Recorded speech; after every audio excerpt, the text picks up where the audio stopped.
Bismillahir Rahmanir Rahim. Alhamdulillah wassalatu wassalamu ala Rasulillah. Ashhadu an la ilaha illallah wahdah la sharika lah wa ashhadu anna Muhammadan abduhu wa rasuluh. Welcome once again to another episode of Dawahwise live stream, bringing you special topics with eminent guests in panels where you can ask questions interactively as well. So just before we go to our second part of this show, I want to say assalamu alaikum to Ustadh Hashim. How are you doing today? Wa alaikum salam wa rahmatullahi wa barakatuh. Alhamdulillah, we got second part of this topic about feminism.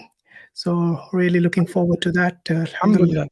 We have actually quite a few eminent guests today, especially sisters, to hear their point of view, because last week we covered this topic in depth with Ustadh Daniel Hakikatju, where you've heard a Muslim brother or a Muslim man explaining about feminism, and some of you may have thought, like, where are the sisters? Where are the women's voice on these issues of feminism? You might be biased in your view.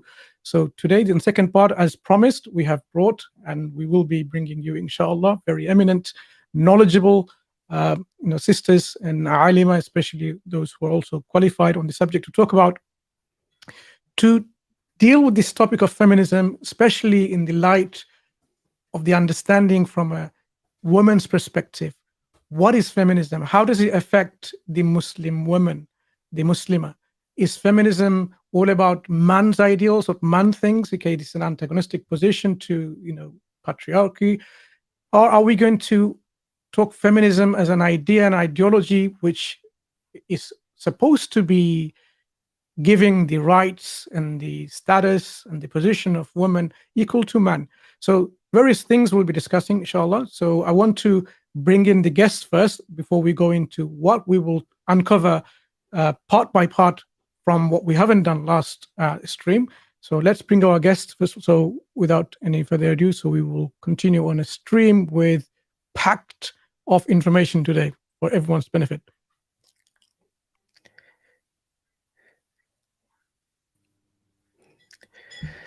Assalamu alaikum wa rahmatullahi wa barakatuh. Wa alaikum assalam.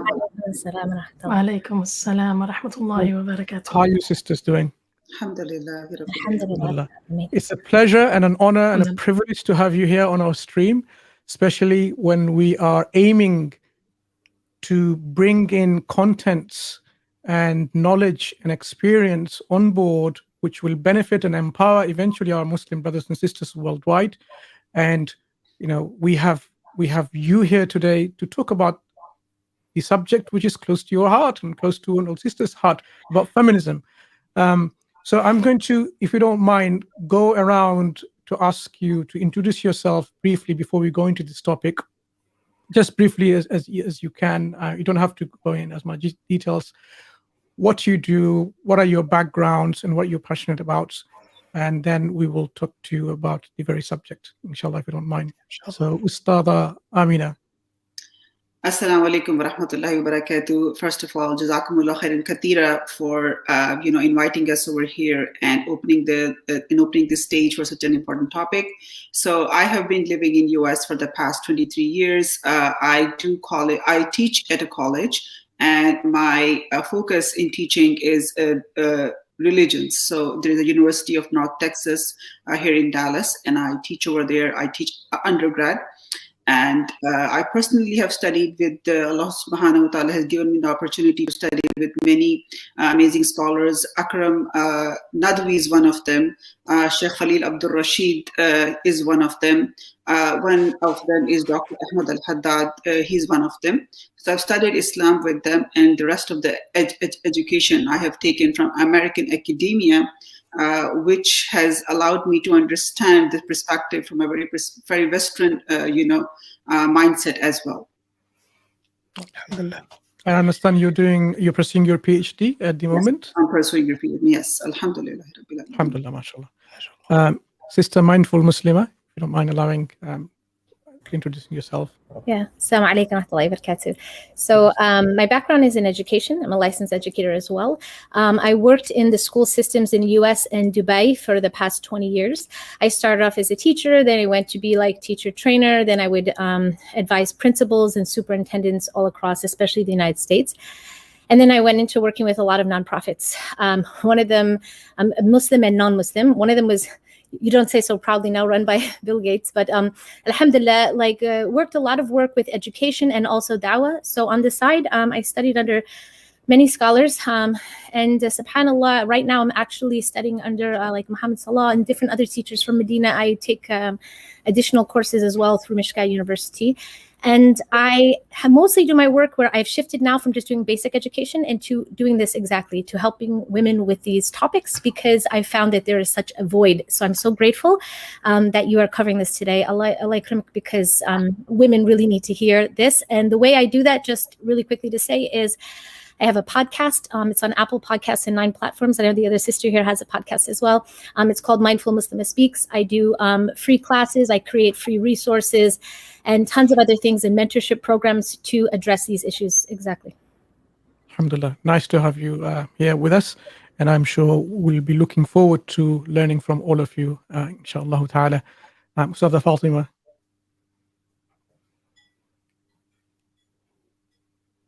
Sister Fatima. Can you hear us? Assalamu alaikum. I don't know if you can hear me. I can't hear you. So we can hear you now. Oh, is it? Okay, let me just remove you and put you back in. Sometimes this happens. Can you hear us now? No? Probably not. Let me just try that once again.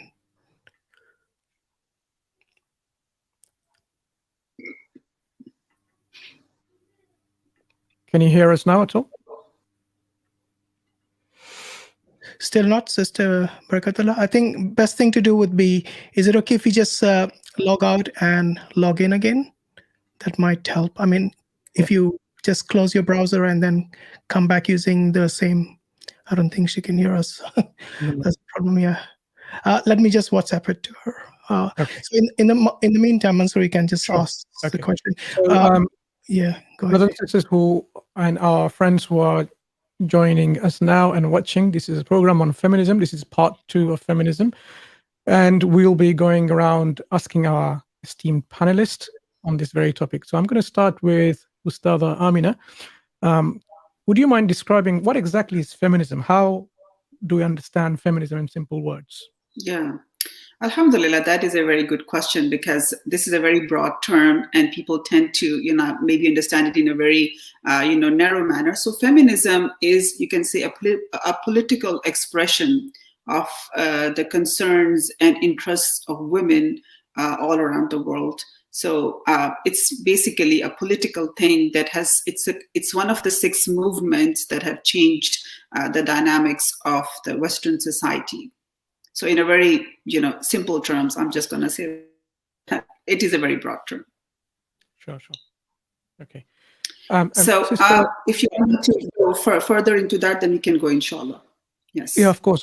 We can, go in more detailed later on. Yes. Now, Sister Mindful Muslimah, if I can ask you this question.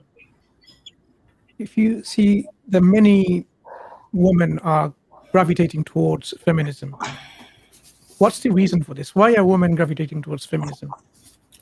Okay, so I'm going to come from the perspective of the work that I've done. So I'm sure there'll be many, the esteemed panelists, they'll cover all of the political and the, economic and all these other types of reasons. But I'm going to take a bit of a different angle, if that's all right, where I give a voice to the women who are actually speaking about. I would like to share with you what they actually tell me after doing this with them for years.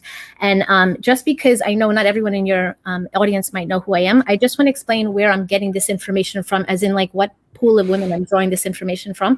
So initially, maybe about, as the brother said, I was doing education, and alhamdulillah, back maybe 6 years ago, I noticed that I had done dawah this whole time with all the women in the community. I was naqiba, I would go into the different masajid and stuff, but I would notice that it's okay and easy to kind of form relationships with women and talk to them about these topics. However, at one point I made hijrah to Dubai when I was living overseas, and we were going to Saudi, and then I came back to the US, and I noticed that during the Trump presidency, I'm not drawing a correlation, but I'm just saying around this time, when I came back again to talk to women about this particular topic, it was really hard. I didn't find the ease in dawah like I did before. And I want to share with you, what I did was I noticed that I didn't see our women in certain circles of ilm and things like this. So I said I have to go to where they are on the internet. So initially I was doing the dawah in the US. So I'm coming from that position. But then when I went worldwide, and at this point, I think we've reached about 700,000 women in probably 137 countries. So I'm speaking about women right now who are worldwide. When I speak to them, there's about 3 things that I hear coming up over and over again that they're constantly telling me. And I just want to share those. One, the first one is fear. A lot of them say that they fear becoming like their mothers, what happened to their own mothers, or what happened to, they fear that they'll be held back if they marry a husband. This is the constant thing. And of course, we can know that this is coming from the agenda, but it is also, I would say, coming from the way that the Muslim family is structured, and a lot of what they've been told was Islam cultural versus Islamic. Actually, it is. And the second one that I noticed for the women, in all honesty, is that they are having a complete lack of understanding at times, not all, at times, of the aqidah, of how Islam is actually structured, where women's place is within the realm of Islam. And from that lack of understanding, they then go to other people for that information. So when I ask them, well, where do you get your understanding of this from? They say, well, I talk to this, I follow this Instagrammer, and I follow this YouTuber, and you know how it is out there. The internet is vast, and so they're taking all this information from there. And so that aqidah is an issue. And then the third one that I'm finding, and just, it might seem unrelated, but because I've done this for so long, I would love our community to really take note of this, is that there is an issue with low self-esteem that is happening with our women. About 80% of the women that I speak to cite some issue with themselves, whether it's body image or whether it's just like lack of self-worth. And a lot of times, because we know there's 2 things against them, is one, the agenda again, but also honestly, after I delve deeper into their families, it is oftentimes very much related to the parenting styles of many of us. And so that really hit home with me. So as a mother, I am paying much more attention to creating self-worth and self-esteem with our children. We understand from the Seerah and the Quran, all of that. So I would say that these are the 3 things that are coming up over and over. And the reason, just I'll end with inciting the last one, is because they're coming from a place of weakness with the lack of self-worth and self-esteem, not by their, biological makeup as a female, but because of they're coming from a place of pain and feeling of less than worth. They are so much easier to be approached by the agenda. And that's why it's so easy for them to take to the feminist movement, because they're already coming from a place of disempowerment, and they're seeing this as a way to gain their identity back. So it shows clearly that the lack of self-esteem is an important part out of all of this.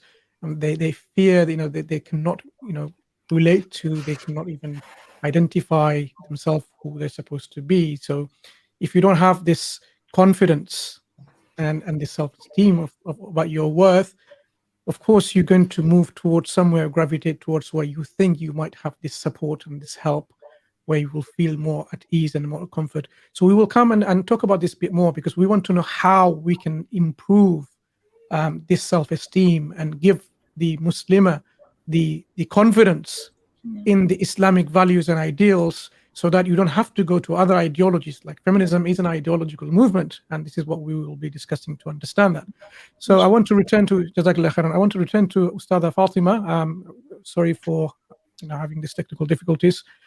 Now, if you don't mind just introducing yourself very briefly, first of all, what you do. Yes, Bismillah, Alhamdulillah, wa salatu wa salam ala Rasulillah. Assalamu alaikum, brothers and sisters. I think most people know of me through the Ilm Feed podcast. I'm one of the presenters of the Ilm Feed podcast.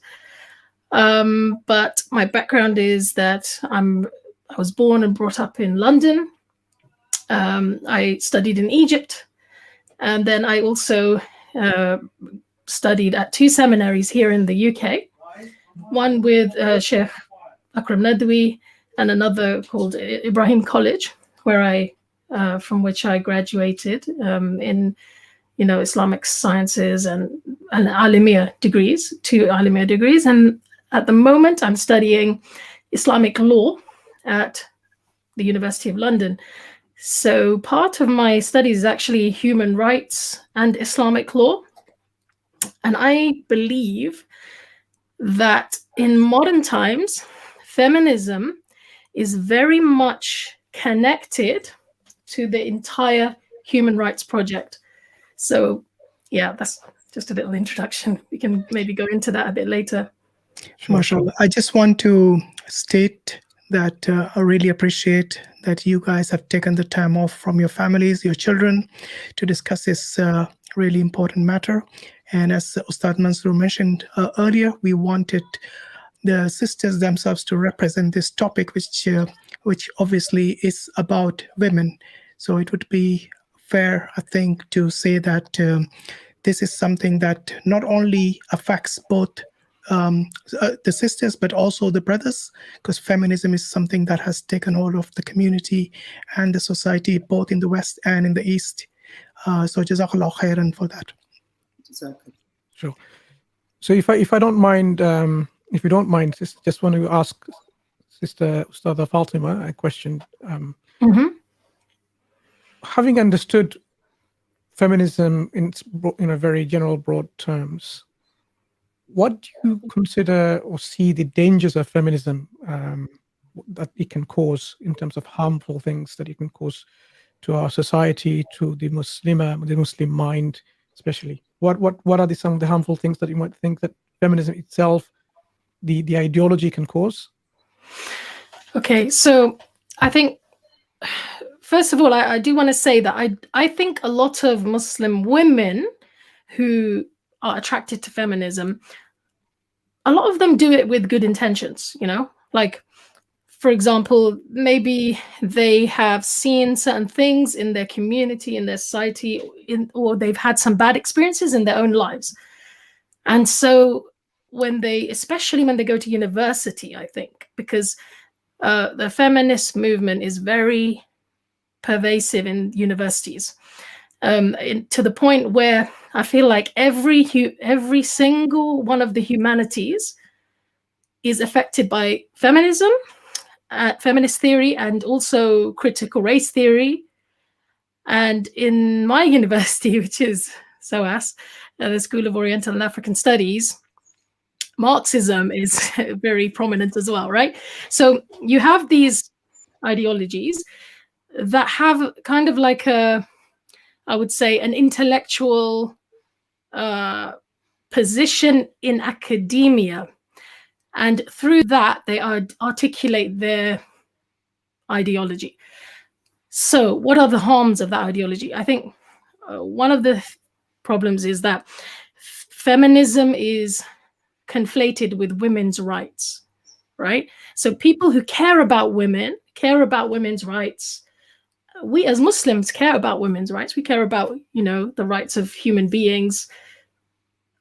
But what happens is people think, okay, if you care about women's rights, you have to adopt feminist narratives. But I think part of that is because they're the only narratives people have access to, or they're very powerfully articulated, right? And they're all around us. And so you see Muslims, unfortunately, adopting the language of feminism and some of the premises which are fallacious that underpin feminist ideology. An example of that is, for example, this idea of toxic masculinity, right? This idea of toxic masculinity, which, if you really unpick it, is pretty much masculinity as a whole, right? Like, masculinity as a whole is seen as a negative thing. Men, this whole idea of patriarchy as well, right? That the entirety of history, throughout the entirety of history, women have been oppressed by the evil patriarchy.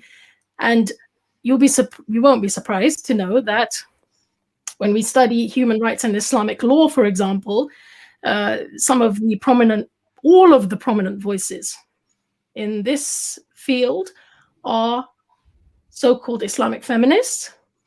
And they all start with the premise that Islamic law was influenced and created almost, right, by men. All of the structures in Islamic law, the rulings, the interpretations, they have a male bias. The Quran has been read, through a male lens only, and this has affected Muslims, right? So, in other words, there is an intrinsic suspicion of men that can never sit comfortably with a Muslim. If you were to look through a feminist lens at Islam will never match up. It will never be what feminists want it to be, because I remember in one of my early classes, I was like, but all the prophets are men, like right from the beginning, right? You're going to come up against issues because feminists have a problem with men in and of themselves, so this idea that we could have prophets chosen by Allah who are men, and that Allah subhanahu wa ta'ala has charged men with being responsible for the protection of women, that Allah has made men the head of the family. None of that is ever going to sit comfortably with feminist ideology, because feminist ideology is intrinsically suspicious of men. So that's just the beginning.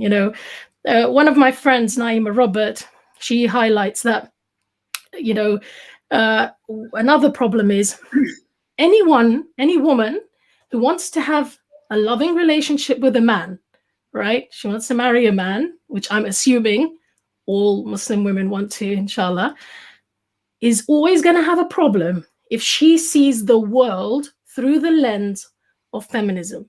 Because every time he expresses masculine energy, right, which might present itself in various ways, and we're not talking about abuse, we're not talking about, abusive relationships, we're talking about normal, masculine behavior, male behavior, she's going to interpret it as toxic masculinity, right? You can't have a loving relationship, especially not a Muslim marriage, easily or successfully if you're looking at the world through that lens and you're looking at men through that suspicious lens. So those are I've just scratched the surface. Those are just some of the harms. But I also want to say that when it comes to women's rights, just as for the problem of the economy, we don't say we are communists, we don't say we are capitalists, right?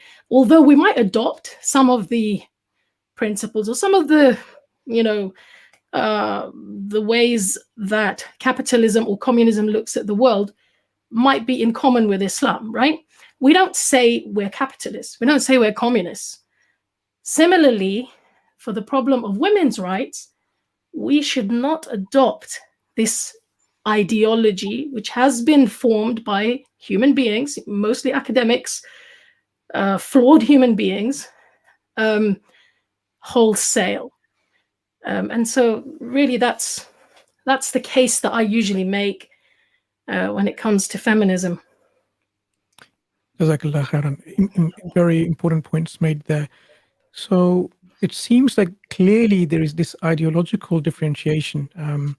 So you have Islam with its ideology, how it views women and men, what are the roles it actually assigns within the society and at home, and how the Western ideology of feminism, I mean, why I say Western, because, there is an element of Western influence there from the start too.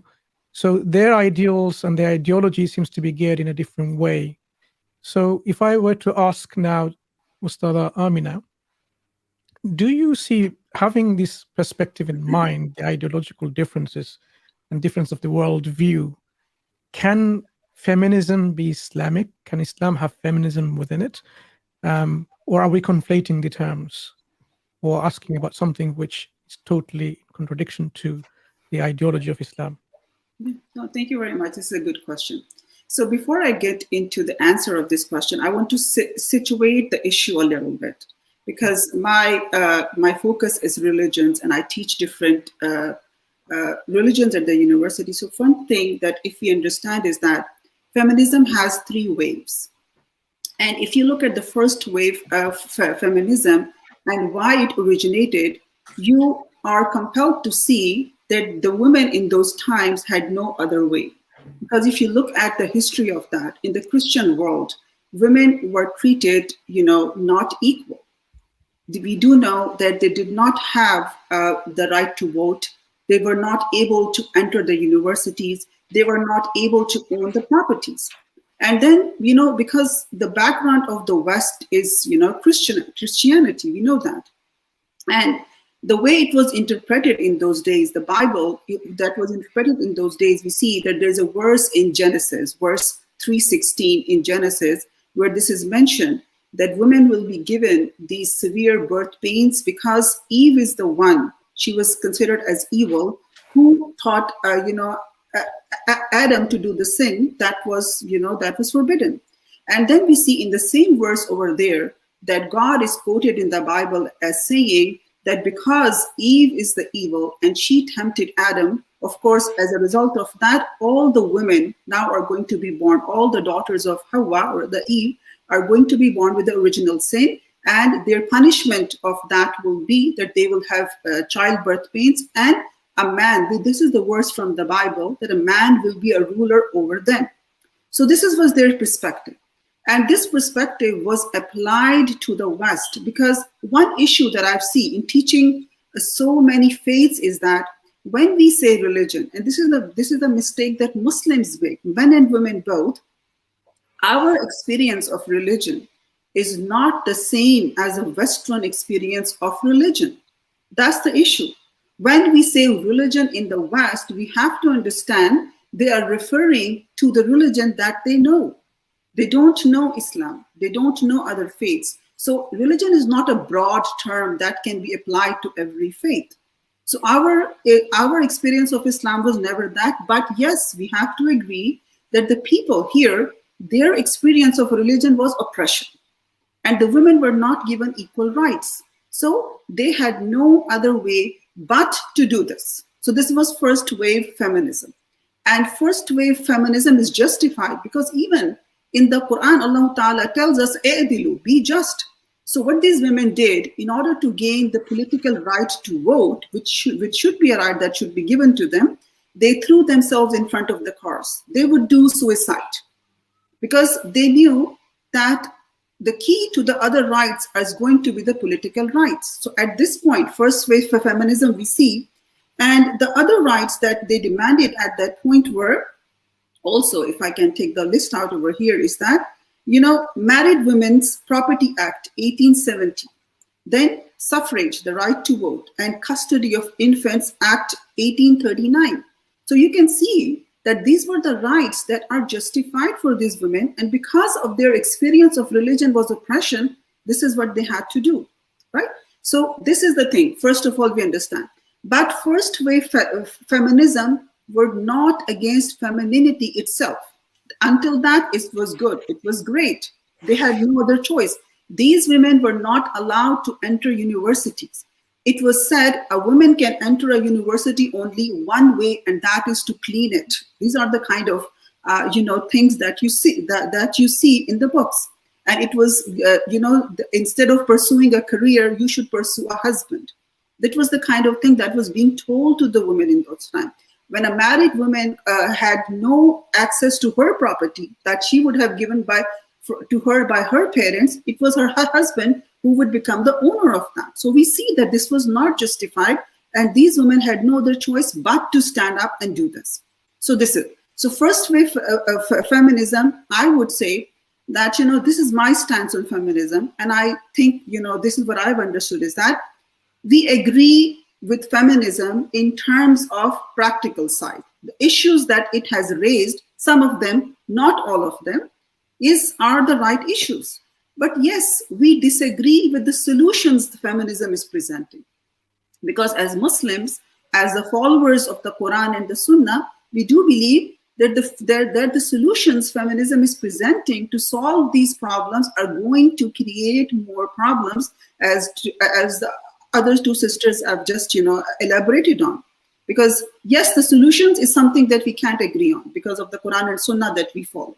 But the problems, many of them, glass ceiling, women are not paid the same. But when they go to college, women have to pay the same to get the same degree. But but when they go to work, they're not paid the same. Secondly, even in America, I'm not familiar with what happens in England, but in America, there is no place for motherhood. If women wants a career, then there is no place for her to have, because motherhood is looked down upon, right? So these are the kinds of things that we see. But then the second wave feminism came, and this is around 1960s and 80s. Now, what happened during these times, world wars were happening. And now the society was telling the women to go and join the workforce because men were out there fighting. So this was a strong push that now you're chained to the saying, break this chain, come and work at the factories. But before that, women were never given a job at the factories. Now, when the world wars ended and the people and the men came back, then the women were told that, that now no more, but then now no more financial independence for you and you have to go back home.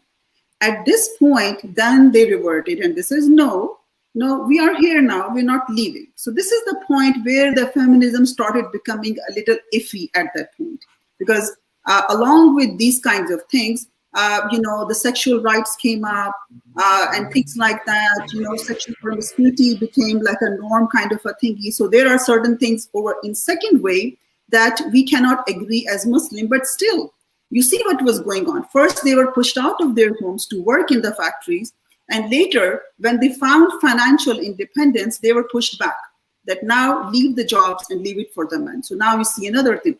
Then the third wave feminism came in, and and that is very multifaceted, and that's where we see a lot of issues that were not compatible with Islam at all. But again, third wave feminism highlighted the issues of glass ceiling. That why are women not paid the same? And this is a real issue, and this is one of the things, because just imagine a woman. And a Western society, she has to work, she has to pay the same fee to go to college and university, she has to work and do all of that. But when she comes to work, then she's told that you're going to be paid less because you're a woman. Or if they find out that she's about to become a mother, she doesn't find the job. So you see that we agree as Muslims with many of the issues that feminism has brought to the point. And again, this is not our experience. This is the experience of the people who followed, of the Christian world. So we Muslims have to understand that when we say religion is oppressive to women, this is not our history. This is not who we are. So we have to differentiate, because when I teach, faiths, different faiths in my class too, I tend to realize that people, they refer to all the faiths as the same. And that's the problem. Not all the faiths are same. And I'm very glad you guys are doing this kind of a podcast, that maybe it will help people understand Islam is different from the rest. It's not the same. It's not in the same category. So these are the things. But then again, we come to see that okay, so as Muslims, we agree that there is injustice. And anywhere there is injustice, Allah Ta'ala has asked us in the Quran, "I'dilu," be just. So I'm sure all my brothers, all my, my fellow Muslims and brothers, will understand that we have to be just. But the problem is the theoretical side of feminism, which says what a woman can, what a man can. That's the problem. That's a feminist critique. That is a problem, because, okay, we are here. We understand the problems. We understand the injustice that is done. But then we get stuck into this feminist critique, which is, if a man can, so can a woman. And that is the problem. And also I'll tell you that this thing about man being the superior was about a white man, because as the sister mentioned, critical race theory. So the bourgeoisies, we're all familiar with what bourgeoisies are, right? When Enlightenment happened and Europe came out of the Dark Ages, as we see that after that, that was the time when the bourgeoisie class came up. These were white men, and they said white men are going to be hierarchical to all the races, and they said even on women. So white men, really, I mean white men, the white race men, is superior to the women and the rest of the people of the color. And we know that. And what Enlightenment brought was liberal humanism. All the values that we see now, feminism included, all of them, all the ideologies, we call this liberal humanism. That's the religion of the West now. What is liberal humanism? Liberal humanism is, like in Islam we say, and this is the question that the brother asked, can it be Islamic? Islam, the center of everything is Allah subhanahu wa ta'ala. We derive our worth from Allah subhanahu wa ta'ala. We derive our lives and how should we live? Allah subhanahu wa ta'ala. Liberal humanism says the center of everything is human being and his capabilities, especially rationality. This is what liberal humanism says. So man is at the center of everything with his capabilities, and that is mostly mind, not spirit. So the Western culture at this point does not have too much stress on the spiritual side of a person. They are more about rationality. So this is the difference that we have. In Islam, Allah subhanahu wa ta'ala is the center of everything. Men and women drive their worth from Allah ta'ala and the grace and the equal grace from Him. West, it's liberal humanism. All that you see, you can lump it up into liberal humanism. Liberal humanism is man with his abilities is at the center of everything. American Constitution. When the forefathers were writing American Constitution, they said all men are equal, under God. These all men meant white male, not women included. So you can see this perspective, but many of the people now, they don't understand this history at all. They don't understand that, well, if you look at Islam, look how Islam came into the world. Women were being sold and bought. They were a property. Islam came and did what? So we have to compare the histories of the two faiths before we go on and understand anything else. Jazakallah khair. Okay. I believe Sheikh Fatima wants to make a point on that. Yes. And then afterwards, I'll go to Sister Mindful, inshallah. Mindful Muslim. Jazakallah khair. Yes, I think it was great of Ustadhah Aminah to highlight that today, modern day feminism, whichever wave we're living in, is basically a subset of the liberal project. Individualism. I mean, some people have called it actually gendered individualism, right? So when you study human rights, one of the things that you notice is that just as there are people, within the human rights regime and the human rights advocacy that are using the human rights project as a project to spread liberalism in the Muslim world, especially, I think feminism has been seen as like a useful tool to spread liberalism as well, especially in the Muslim world, right? Through women. And so we do have to be aware of that. Regarding the waves, I think it was great that Ustadha highlighted those waves. One of the things I would add to the second wave feminism, actually even before that, another aspect of Western or Euro-American history that people don't talk about is that actually between the 15th to 17th centuries, they used to have so many witch hunts against women, that they actually called it a Holocaust against women. A lot of people don't know about this, but there have been books written about the witch hunts between the 15th to I think 18th centuries, where the church, you see this, they have this negative connection from religion, for religion and women, that is constant throughout their history. The church was literally responsible for killing thousands of women, tens of thousands of women being accused of witchcraft. Exactly. And it was very much gendered, you know, it was Yes. very much about women, because a woman could be accused just like that for being a witch, right? With being involved in witchcraft. And that was seen as a type of Satan worship or whatever. And so then they were put to death with very little evidence. So with that kind of anti-woman history, it's no surprise that, you know, eventually women fought back. But I would say about the second wave of feminism in particular, that I think it was more, you know, than we think it was, because it was very much linked with the sexual revolution, the idea of free love, promiscuity.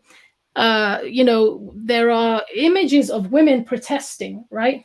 And they were saying things like, we don't want marriage anymore. You know, marriage is a type of human sacrifice. Okay.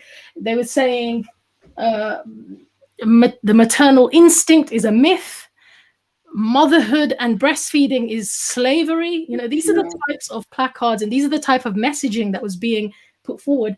And as for the ideologues, people like Simone de Beauvoir, in her book, The Second Sex, she argued that women have always been denied their humanity throughout history, which is a myth, of course. And she also says that men have invented and shaped everything. I mean, can you imagine what a terrible way of looking at history that is? As though women have no part in the creation of civilization, right? I mean, it's like the ultimate devaluing of the complementary roles that men and women have played throughout history, right? Mm-hmm. And then she goes on to say, one is not born, but rather becomes a woman. Now, that's very important, because now begins this whole idea of gender being fluid. Okay. Mm-hmm. And I know it's not a PC topic to talk about, but I believe that the gender confusion that we see happening in our midst today, right, where a man who is physically a man in every single way can turn up and claim that he's a woman, right? He feels like he's a woman. That kind of confusion and the kinds of stuff that's going on, right, that even Western commentators are like, don't know what to do with anymore. That has its roots in feminism, because feminist ideologues were the ones who came up with this idea that gender is just a construct. There's nothing biological about male and female. It's just been constructed by society, right? Which is obviously not true, right? We know that, of course, there are some aspects of being a woman and being feminine that are encouraged by society, but not intrinsically, right? Not completely.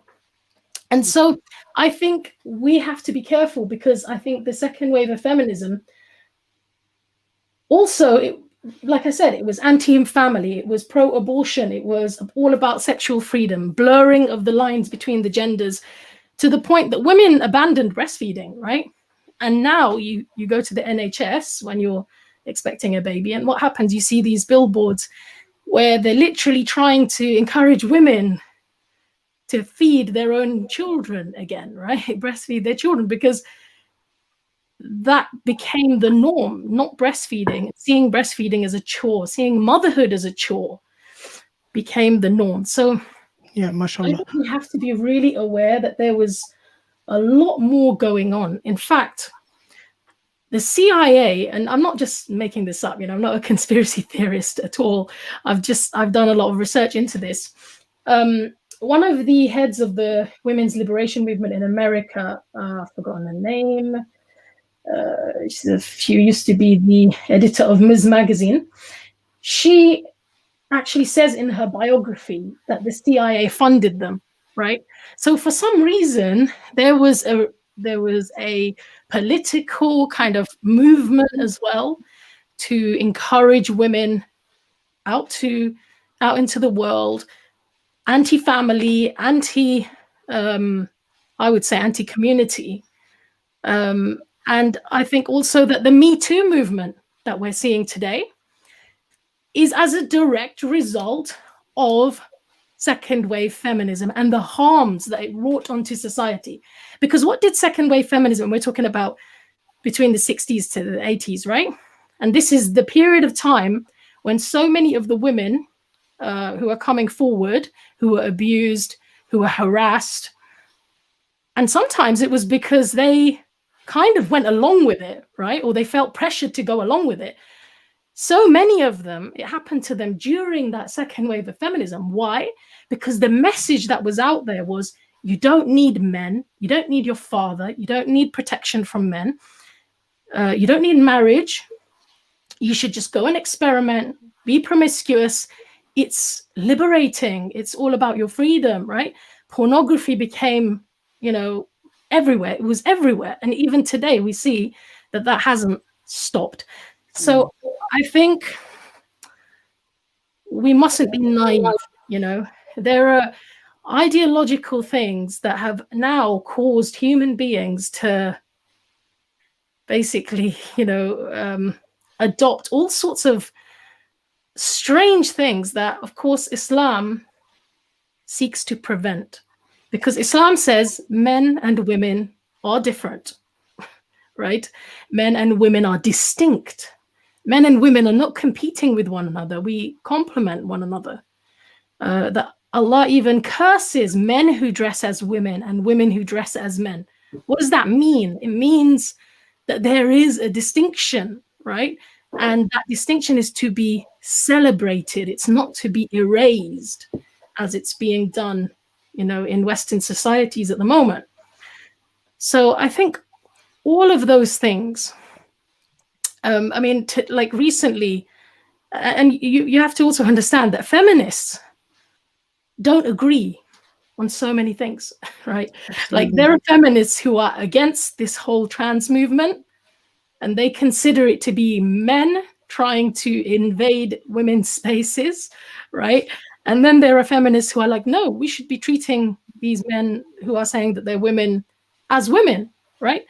So even between them, and feminists are fighting, and they're not clear on what their principles are and what they believe. So we as Muslims should stand back and say, well, okay, let them fight it out. You know, they're obviously human beings, flawed human beings who are just fighting out their ideas. Okay, let them. In the meantime, Allah subhanahu wa ta'ala has given us guidance. The reason why Muslim women suffer in some communities is usually due to culture. It's usually because Islam isn't being implemented. It's usually because people aren't living up to, you know, the standards that the Prophet ﷺ put forward, especially in his final speech, in his farewell speech, when he said, take good care of women, because Allah will ask you about that on the Day of Judgment. There's no political leader in history who said that, right, to his congregation. You can't find anyone who said that. So we know that it's a cliche, Islam is the answer. The point is that Islam has within it, the Islamic framework has within it everything we need to protect each other's rights and to fulfill our duties. It's because we're not implementing that. It's because people abuse their rights and responsibilities. It's because people act out their cultures that the harm exists. It's not because of Islam. And so if we want women's rights to be restored, if we want justice to prevail for both men and women, if we want a balanced society, the way that Allah designed us, then we have to return to the Islamic principles. Inshallah, yeah. Jazakallah khairan. Great points from both Sister Aminah and Sister Sheikh Fatima as well, mashallah. I think it's quite important to understand the history, how it impacted this moment, the feminism movement and other ideologies that crept in as well amongst the Muslim societies and as well, I think. So, Sister Mindful Muslimah, I want to ask you, do you know there are, just as Sheikh Fatima mentioned about the abuse of the rights of the Muslim women? Just before we go, I think Brother Muhammad wanted to make a point. Oh, is it okay? I think it's Sister Muslim wanted to ask a question, but I'll let Brother Muhammad, just to for the audience to know that people who are not familiar, Brother Muhammad, mashallah, is our new admin. So he's going to be in the background, going to be popping in and out, inshallah, making a point here and there. Really appreciate Sister Mindful Muslimah for being so patient, because I know it's her turn. She's been waiting patiently. So, Brother Muhammad, can you please make it brief, inshallah? I will do. Assalamu alaikum. So, I want to pick up on a couple of points here. So, first one is, it is no coincidence that this freedom of choice that was given to women coincided with the Industrial Revolution and the post-war machinery that was designed to create the consumer society and forward really sort of this idea of individualism and capitalism. And it's clear, I mean, in the political literature, it is clear that they saw, as the men came back from the war that wanted their jobs back, the women said, no, you know, we have now achieved a status that we don't want to give up. And so it was recognized politically, and they said, this is great, 50% of the labor force wasn't working. How do we get them back in now? How do we keep them there now? And so you saw these ideas, very insidious ideas, being promulgated throughout society, of things like reproductive rights, okay? Very bizarre concepts, as if women had not given birth before, right? Then the idea of, well, you should decide, it's your body, what to do with it. As if we as human beings had not taken, you know, sort of agency over our own well-being before. But all of this was fundamentally around creating the capitalist engine. And I think it's important to understand these waves that were driven ran almost parallel to these industrialization waves that have happened as well. And technology today is a key sort of proponent of this. If you look at the biases that are built into AI, for instance, if you look at the biases that are built into many of the automated systems that we have, whether it's social media, etc., it just essentially promotes what the biases that are already built into this engine. So I didn't want to miss that point. Make sure that everybody sort of appreciated that and maybe comment on it from our esteemed panel. Thank you. Jazakallah khair. Assalamu alaikum wa rahmatullahi wa barakatuh. Wa alaikum assalam wa rahmatullahi wa barakatuh. Brother Raja, thanks for joining us. So I think you've got a tab open in there. We can hear echo. If you close your YouTube, perhaps. Yeah, is that better? Yeah, I think that's better. So, like I said, thanks for joining us. I know it's quite late in Pakistan. MashaAllah, I really appreciate you making the effort. So, Brother Raja, if you just hold on a second, I think I just want to make sure that Sister Mindful Muslimah gets a turn. She wants to make a point, and she's been waiting patiently. So, just bear with us for a minute. We'll introduce you, and or yourself, introduce yourself, and then we can take it from there, inshallah. So, Sister Mindful Muslimah, please go ahead. No, I can completely connect with what the two sisters were saying. And when I think about concepts that are really key in understanding as women, like for myself as a woman, one of the most beautiful things that I think I learned about was the difference between equality and equity. Yeah. There is an immense wisdom in that, and equality as is everybody gets the same thing, as I think we've let each other know at this point. But equity is the one that most women are not familiar with. They think, because it's sold to them so well, that equality trumps equity, or they don't even know what equity is. And equity is, for those who are less familiar, is that everybody gets what they need. But the problem is that the feminist ideology likes to act like equity is oppressive. Yeah, and this is a beautiful picture that you'll find all over. I think will perfectly, show what I'm saying. Like a picture shows 1,000 words, right? So equality is everybody has the same thing, and that doesn't serve everyone. And equity is everybody gets what they need. So I'll give you two practical examples in life why equity is actually brilliant and it's much better and it serves women better. But I'll give one particularly general example and then just one that is very specific to the care of women. The first one is, for example, in education. Like I'm an educator, for example.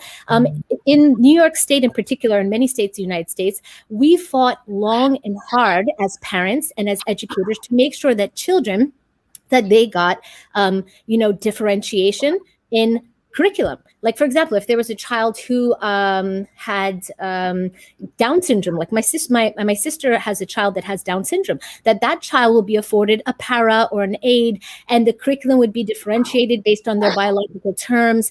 And it was no child left behind. And I'm going to make sure that this child is getting catered to its needs. And in this particular instance, the state was pushing equity as being superior and equality. Like, imagine if this child, on the contrary, was given the same curriculum, like we didn't know that child had, this biological thing that was holding them back from achieving the same thing. It's not that the child is worth less. It's not that the child has any lower position in society. It's just that this is something that cannot be ignored. And therefore, we should cater to the child and meet their needs. And this is what we're taught is justice.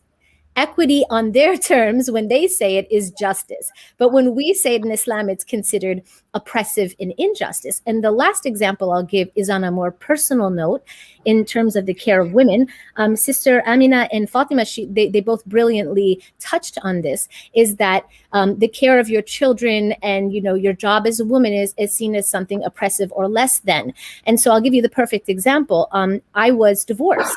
I had children, and then I had to remarry. But in the time where I was divorced, and like this happens in American society, I can't speak for the UK in particular, but in American society with non-Muslims, we're told as women, we should be equal to men. And therefore, if I'm divorced, I should go and fend for myself. I have to work. I have to provide. I should shove my child in a daycare and basically let someone else raise them most of the time, because I have to, make sure that there's food on the table and pay the rent and so on and so forth. And therefore, I have to be like a man and, go out into the workforce and then also maybe depend on the child support that is supposed to come to me, that is often doesn't come to women at all in a broken system. And that's the story for many women. And work 1 and 2 and 3 jobs. Where on the contrary, Islam says that women should be provided for, especially in such a sensitive case, not because they're less than, but because it just makes more sense, so that they're freed up to cultivate the child's psychological, emotional, and spiritual needs, and that the woman herself will have less burden. And so the whole family steps in and cares for the woman. And that is equity. And I mean, as a woman who's gone through both lifestyles, I can tell you I would choose equity every time, alhamdulillah, and that is from Islam. MashaAllah, yes. Assalamu alaikum again, once again, Brother Raja Zia al-Haq, who's joining us from Pakistan. Just want to perhaps introduce yourself briefly before we ask you a question or two, inshallah. Okay, first of all, Jazakallah khair for having me on the show today. I've been actually part of the Dawah scene in Pakistan for about almost 10 plus years now. And alhamdulillah, we've been trying to educate the youth in particular, working with different schools, colleges, universities, and dealing with a lot of the social issues that people go through, and trying to give them solutions from the Quran and Sunnah so that they can find their way towards Allah subhanahu wa ta'ala. So you might be surprised that, in a country such as Pakistan, where it's a majority Muslim country, still we are living in times where, as we actually find all over the world, secularism, liberalism, and all of these values have taken over. So we've basically kind of lost touch with our own heritage and our own deen, for that matter. And so alhamdulillah, we're trying to sort of get back and educate the youth once again. So myself, basically I did my bachelor's in computer science from the UK. And then I traveled to Australia, where I did my master's degree in also information technology and management. And I was working with different multinational companies in the meantime. And then there was a point in my life when I began to ask those big philosophical questions like, who am I? What's the purpose of life? Why am I even here? And alhamdulillah, I'm very pleased that I was guided towards Islam And so I then began to formally practice Islam, and then I was very fortunate to actually come back to Pakistan to find some very good teachers of tafsir, hadith, so on and so forth, and then learning from them, and then basically dedicating my life towards dawah and calling others towards Allah subhanahu wa ta'ala. So alhamdulillah, it's been a journey of about over 10 years now, and we've basically made some very good impact in Pakistan so far, and now we're looking to, inshallah, open up internationally as well. MashaAllah, yeah. You got a great channel. What's it called? Youth Club? Youth Club, yeah. Youth Club, yeah. You guys are doing a wonderful job, MashaAllah, in educating the youth and everyone else, actually. So with regards to this topic, I wanted to ask you the question. Do you believe there is some sort of do you believe that feminism and women's rights are synonymous? Right, that's a very good question, because oftentimes when you talk to women or men about feminism, they think that if you say that feminism has problems or there are holes in feminism, then they automatically assume that you're talking about women's rights, although the two are not synonymous at all. As a matter of fact, I've appeared in a number of TV channels as well, and I've had the opportunity to talk to some leading feminists from Pakistan, and also people who have recently organized. We have an Aurat March here every year on Women's Day, and that's gone through a lot of controversy, but just skipping that aside. So I've had this opportunity to talk to these people, and I've said that, look, whatever rights Islam has to offer to women, I don't think there can be anything else that can be demanded after that. So for example, I put some things on the table for them, and I said, look, if you want to go out there and if you want to ask for certain women's rights, then inshallah, we will be at the forefront to help you guys out and inshallah champion those rights. Like for example, Islam gives women the right to an education. It gives women the right to inheritance, a share in the inheritance. Islam says no to domestic violence, to any kind of abuse that's taking place. Likewise, women cannot be married without their consent. Similarly, there have been traditions where women are married to the Quran in the name of religion. We're completely against that. This is not an Islamic practice. Similarly, honor killings, or what is actually known in Pakistan as karokari, is something that people kill women, for example, for the sake of honor. We are against that. We believe and support that women should be given the mahr when they get married, as opposed to the dowry that's normally the culture in India and Pakistan.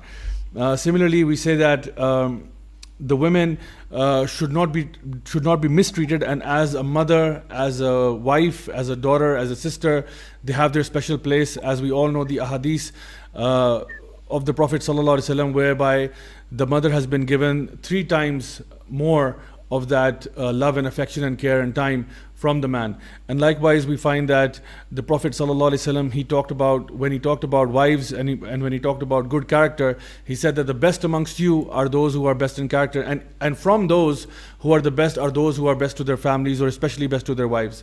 And likewise, we have the hadith of the Prophet ﷺ talking about women in terms of having women children, that if you have 3 daughters and if you raise them up properly, then you and I will be like this on Yawm al-Qiyamah. And so any Muslim who loves the Prophet ﷺ, as we have to, it's part of our iman, would love that opportunity. And may Allah subhanahu wa ta'ala be pleased with the companion who actually asked the question that, Ya Rasulullah, what if we have 2 daughters? And he says, him too. So this is for the woman, not for the male child.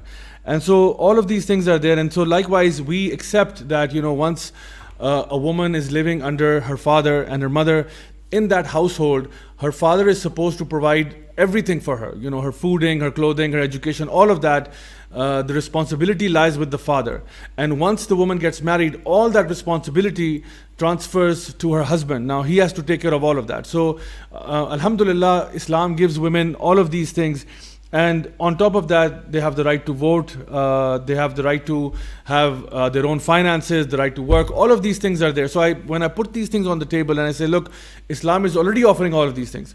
What else do you want apart from this? So oftentimes we realize that what is required is something that is other than what Islam is offering. So for example, they might throw in the LGBT rights in there, or they might ask for certain other things which are not basically part of Islam. So my sincerest plea to the organizers of the Aurat March and to the feminist movement heads here in Pakistan has been that, if you really want to create impact, and if you're really, really going after women's rights, then I can give you access to the religious side of Pakistan, and this is a huge majority, by the way.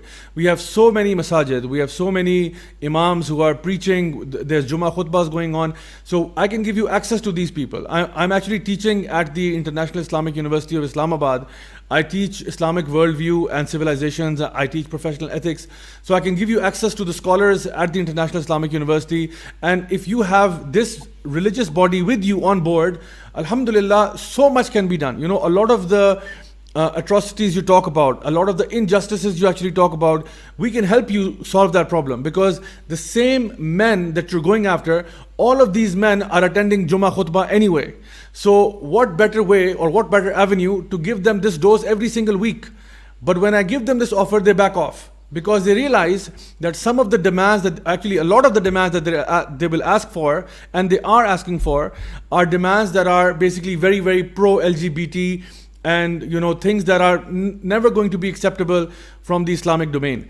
Meaning that, you know, women should have the right to abort their children, they should have the right to dress up any which way they like, they should have the right to have whatever sexual partners that they want. Obviously, nobody in their right mind who has an Islamic perspective is going to agree to these terms. So this is where the kind of dilemma comes in, whereby you have, on the one hand, you have actual women's rights, and then you have the feminist movement bringing in something other than what is actually known as women's rights. I just want to bring this point about gender roles, because it's important to understand what is the understanding of gender role in Islam. So if I would turn to Ustadhah Aminah, I mean, clearly there's a difference between the understanding of gender roles in the Western, or you know, the liberal mindset, as compared to the Islamic perspective. If we see that Islam provides all of these, the brother Raja mentioned, Islam provides all this, you know, beautiful and just things to women, why is there a disconnect? Why do we see Muslim societies are considered to be oppressing women? Did our Muslim scholars not touch upon the roles and status of women in society? Isn't there a legacy of scholars in Islam who are women? I mean, what's going on? Why is that become an issue? I mean, why do we see the understanding from the Quran and Sunnah, as the brother and sisters illustrated earlier on, that Islam is giving you all this just and balanced understanding of the gender roles between man and women in society and at home, and yet we see in the society, in a practical manifestation, is a bit different. Why do you think this is so? Well, yes, this is a very good question. So first of all, why is Muslim societies doing that? And this is what I believe, teaching in a very Western secular academia for the past 15 years, I've come to realize that our issue is not Islamophobia. Our issue is nothing. Our issue is the ignorance of Islam. I think the biggest tool, non-Muslims or people who want to harm Islam, the biggest tool is in their hands is the ignorance of the Muslims themselves. And I'm glad that Brother Raja is doing this work in Pakistan. He's educating people. And I think that's the basics, that we ourselves don't know what Islam is. And we tend to become, you know, very much entangled in culture. And culture is something that does not go with human nature. That's the problem, you know, how we say Islam is deen of fitrah. The fitrah of a human being is something that will never align with culture completely, because culture is oppressive in many ways. And I'm talking about all the cultures. I'm not talking about only Western culture. All cultures are like that. So this is one thing that I think is the issue, is not having the education. And I do think that, you know, one of my teachers, I was asking him this question once, that why are we ignorant? Why is it like that? So, and then, you know, and especially when you're talking about men, why don't men understand? And the women I teach, they always tell me, why don't you go and teach this to the men too? So one thing that I would say, men are ignorant because the women are ignorant. We should remember that Allah Ta'ala, you know, how many times you get entangled in this question, why women are not imams, why she's not leading the prayer, right? And lo and behold, in America, we have masajid where women are now becoming imams, you know, and that's a problem. But why don't we understand that, you know, standing in the front and leading a prayer is not a preference. Allah Ta'ala has told us the preference in the eyes of Allah is the one that who is more pious. So men and women have different roles, But this difference is not preferential. But now the issue is that the dominant culture of the world is the Western culture.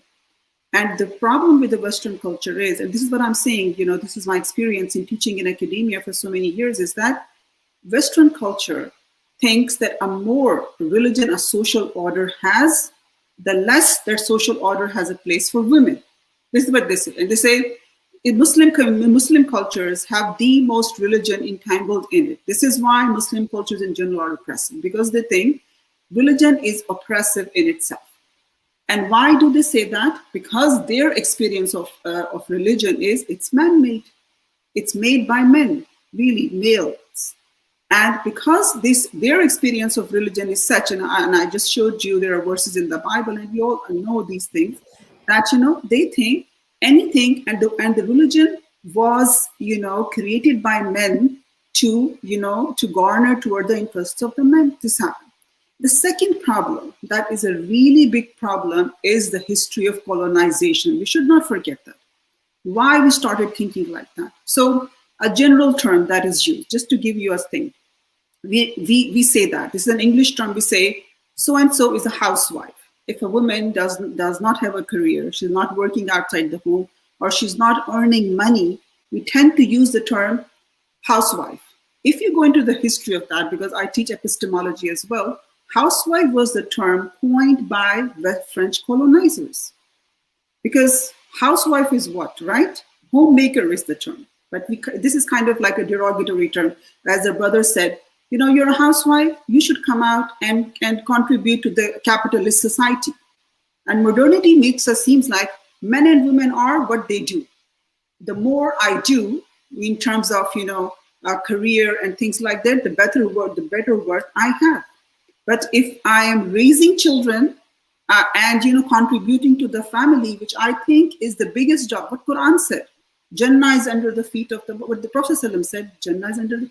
Can there be, if you think logically, can there be a bigger designation for women? And Allah Ta'ala gave it to the women. And also we see that this idea of Imam, I'm going to come back to that, women have been given the leadership of the next generation. She's the Imam of the coming generation. And what we did, a mistake, the second mistake that we did as a Muslim civilization, we did not educate our women. And that is the problem. We did not stress upon their education. Look at that. Many masajid in Muslim countries do not allow women to come in. So it's okay for women to be marching in the malls and all of that, and there's no fitna there, right? But when they come to the masjid, we say, women coming to the masjid is going to create fitna. This is a problem. They will come to the masjid to learn. They should have access to Islamic knowledge. If we are not going to teach the mothers, we are not expecting any change anytime soon, because mother is the Imam of the next generation. Her duty is much higher than an Imam who's leading the prayer at the masjid. So education of women. Third, colonization. If you read the history of colonization, you will see what I was talking about before. West did not see women as equal to men, and this is around 1800s. At the same time, Western colonizers are coming to the Muslim lands, and they're seeing women in roles of education. We know that Muslim women were educating since the time of the Prophet ﷺ. So they're seeing roles of Muslim women, and they're kind of like, what are these women doing in these roles?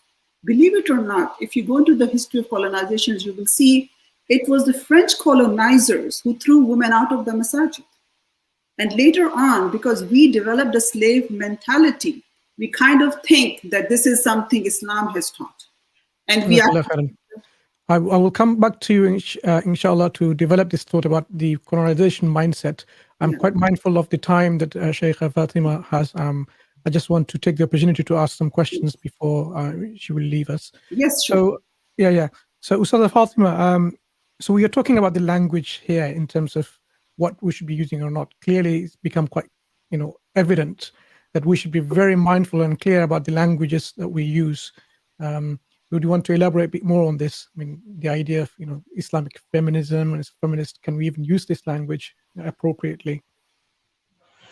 Yeah, I guess I think I've covered some of the points that I wanted to regarding that, and that is that, you know, language is very loaded, language is very powerful. So when we adopt certain terms, and unfortunately what I'm noticing at university is Muslim students will adopt certain terms and use certain ways of describing things without really thinking them through, you know, without thinking through what the implications of those terms are. So if you describe Islam, if you're going to rail against patriarchy, right, according to feminists, Islam is a patriarchy, right? So, you know, what are you railing against? Are you railing against the fact that, you know, Allah made the prophets men, that Allah subhanahu wa ta'ala gave men certain leadership roles and gave women other types of roles, even leadership roles, but other types, that, you know, our great scholars, of course there were female scholars as well, but many of the most prominent scholars were men, and feminists have a problem with that. So before we adopt words like patriarchy, misogyny, you know, toxic masculinity, and these kinds of terms, I think we need to be very careful that we're not becoming mouthpieces for any other ideology. Because at the end of the day, I think two things we have to bear in mind. One is, what's the purpose of our lives? As a Muslim, you just have to keep returning yourself to that question. What's the purpose of your life? The purpose of your life is to live it the way Allah wants, right? To worship Allah, to please Allah in such a way that when you leave this very, very short life, you will live the eternal life in happiness, in bliss, in Jannah. So if that's the purpose of our lives, we look and we see that Allah subhanahu wa ta'ala has provided us with the blueprint for how to live that life. He created men and women. He knows what our nature is. And so the guidelines that he's given us, it's for our own good. It's going to bring out the best in us as women. It's going to bring out the best in men and create the best type of society and community, right? And so I think before we adopt any ideology and the language of any ideology, we have to ask ourselves, does the perfect religion, does the perfect way of life revealed by God, revealed by Allah, does it need another ideology to support it? Does it need another ideology to fix it? Of course it doesn't. So I think that's really what I want to highlight about language, you know, and the use of language. Just if I may ask you a further question, because now we do see our Muslimah, our sisters, when they go to university or colleges, they're exposed to all these isms and beliefs and ideas, which challenges their belief values and you know the morals and everything that you have. And they find that quite shocking often, because now they're exposed to all these ideas quite freely, and they're forced upon them in a way like, how can you not be like this? How can you not be secular, liberal? Of course, they don't use this language, but they frame it in a way that this is how you should be as an educated person, and you are here in the place of institution of education. What advice would you give to our Muslim youth or Muslimas practically to help them to solve this issue in terms of when they have this shock factor in the first place? Yeah. Okay, great.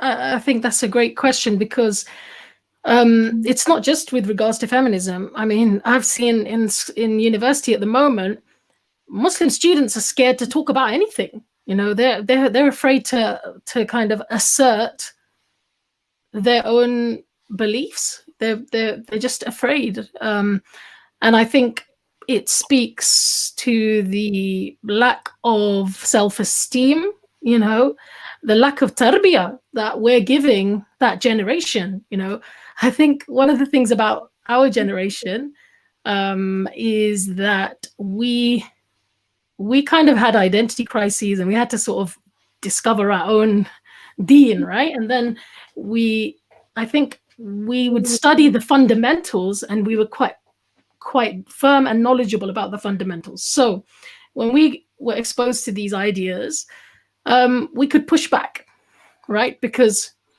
we could smell a rat, right? But unfortunately, with this new generation, I don't think enough effort has been put into getting the fundamental principles, you know, in terms of the fundamental beliefs, what goes against the fundamental beliefs, and why, you know, why we believe what we believe. So all of those kind of important aspects, I don't think they have been conveyed well enough. And so I think in terms of students, the advice I would give is don't just go to university and let university be your only education. You need to go and study with scholars. You need to go and study with our ulama as well, parallel to your studies at university.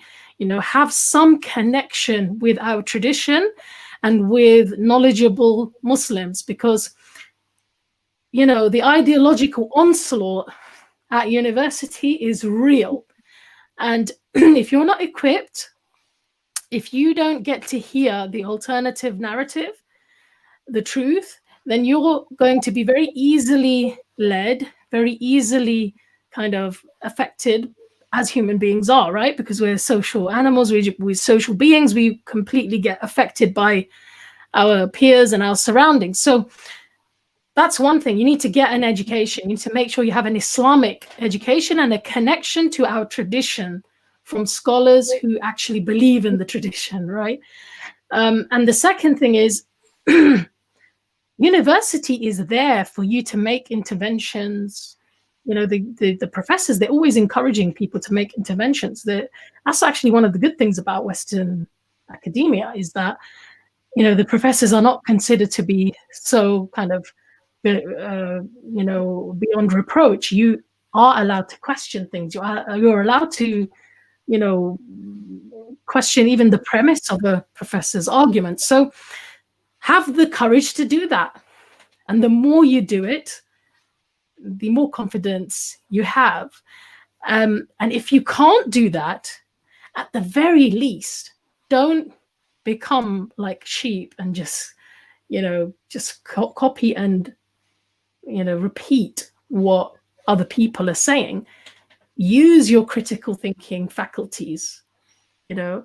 And one more thing I would say is that I definitely think that in academia, the orthodox voices, the voices of Muslims who are not secularists and who are not liberals, so-called, are missing, you know, from a lot of the discourse, especially in Islamic studies and Islamic law and those kinds of areas, which now are being studied along with subjects like human rights, finance, etc. So I think it's really important for Muslims who have a good grounding in Islamic knowledge to enter those fields and to write, to produce literature, to provide the alternative voice, because it was very frustrating being in classes where we were studying women's rights and Islamic law, where the only voices, the only books, the only literature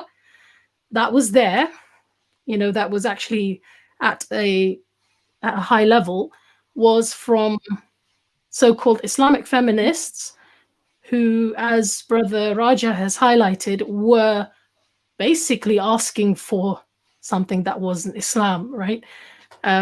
I think we need to provide those voices. And we need to be writing. We need to enter that space.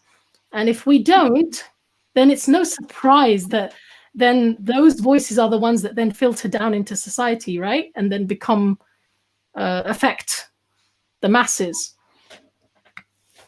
That shows the importance of this, you know, Muslim women to join and participate and raise their voices, because if you are not vocal, if you don't raise and participate, then of course no one's going to hear, you know, what our positions are. So Jazakallah khairan once again. I just want to return to you know, Ustadhah Aminah. Sorry for this interjection. We were talking about the effect of colonization that it had on the mindset and on our societies. Please carry on. It's okay. So yes, so the reason that we are still ignorant is, number one, that our ignorance of Islam is the biggest thing that goes against us. Second thing, the history of colonization and how that has affected the Muslim mind is to be taken into regard as well. Because if you see what happened over there, how the colonizers came and the history, and as Sister Fatima is saying over here, I truly think that people who are disconnected from their own history are going to have no grounding. So I think the first thing, yes, yes, we learn Aqidah and the pillars and all of that, but it is very important that Muslims learn their own history as well, what really happened. And the history of colonization is going to highlight this point, that how the colonizers have affected the mindset that Muslims have now. The issues in Pakistan, I'm from Pakistan myself, I was raised in the Middle East, and in both places what I saw most prominent was a colonized mindset, a mindset that cannot think independently and by itself and only knows how to follow. That's a big problem. So, and if you see the history of colonization, how the colonizers came to the Muslim lands, how they saw the roles of the Muslim women, and they were very they were not happy about that. And one thing, once I did a big research on the hijab and why this is a big issue in the Western media, and you will be surprised to find out that the books that you see, that when the colonizers came to the Muslim land and they saw Muslim women, that they were hiding from their gaze because they were wearing hijab and they were wearing niqab, they kind of took it as, we are the masters and these are the slaves. How come? And how dare these women who are from the slaves hide themselves from our gaze? And that's because one thing about liberal humanism is about, everything has to be put on the show, right? So when these colonizers, and go dig into the history of this, came to the Muslim land and they saw Muslim women wearing niqab and hijab, they kind of got offended to that. And they said that, these are the slave women. How can they hide themselves from the gaze of the masters? So this is why from that point on, hijab became a big problem. Secondly, we do understand that colonizers, because they entered into the Muslim boundaries, they invaded our lands. We couldn't do nothing about that. But then the Muslims became more kind of, insecure about the intimate boundaries. And as a reaction to what was going on, they kind of, made their women go into, those places and, took them out from schools, no education, things like that. Because yes, we were the people who were insecure. And when people become insecure, they do these kinds of things. So you can see the history that after colonization happened, the Muslim women becoming scholars, the Muslim women, going into things like that went completely down. And there was a point in, I think it was 1920s, when except 4 Muslim countries, the entire Muslim world was colonized. And just imagine Pakistan. Pakistan has been independent from colonizers for the past 70 years. That's a very small amount. The colonizer mindset is still there. So Muslims have to understand that what colonization have done to us and how should we decolonize those thinking. That is also very important. So these are my reasons that I think that we are still engaged in these kinds of things and we are not, learning what Islam has to, inshallah, say to us.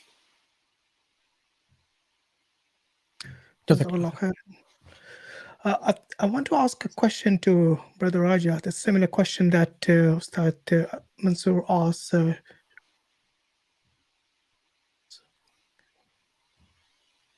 Some network issues here. Can you guys hear me? Yes, clear. Okay. So, Brother Raja, the question that I would like to ask is with regards to this identity crisis for our youth who actually go to universities and colleges. And I don't know if it's the same, the case is the same in Pakistan, where they have this sort of identity crisis when they're exposed to this ideologies and different isms, and when their worldview is kind of shaken, and they're forced to question themselves about these different ideologies and where they stand as people who come from a background of Muslim Islamic faith, and then they are forced to question themselves about these different isms and where they stand in front of their peers, in front of the teachers who talk about these different ideologies and try to promote it as well. I believe America spent millions of dollars trying to promote feminism in Pakistan, even though people in America are starving. So they would have no excuse promoting this kind of ideologies in Pakistan, which is kind of deliberate from their side. And obviously, this is something that is prevalent, I believe, in the colleges and universities there, especially in the English-speaking side of the population there. Yes, that's actually a very valid point. What's happened here is that obviously Pakistan right now, we have the RAND report that came out a few years ago. It came out in 2007. It actually talked about the different categorizations of Muslims. For example, they said that, you know, those are the, there's a small group of fundamentalists, those people who think that the Quran and the Sunnah and the sources of Islamic knowledge, they have to be adhered to. That's the fundamentalists for you.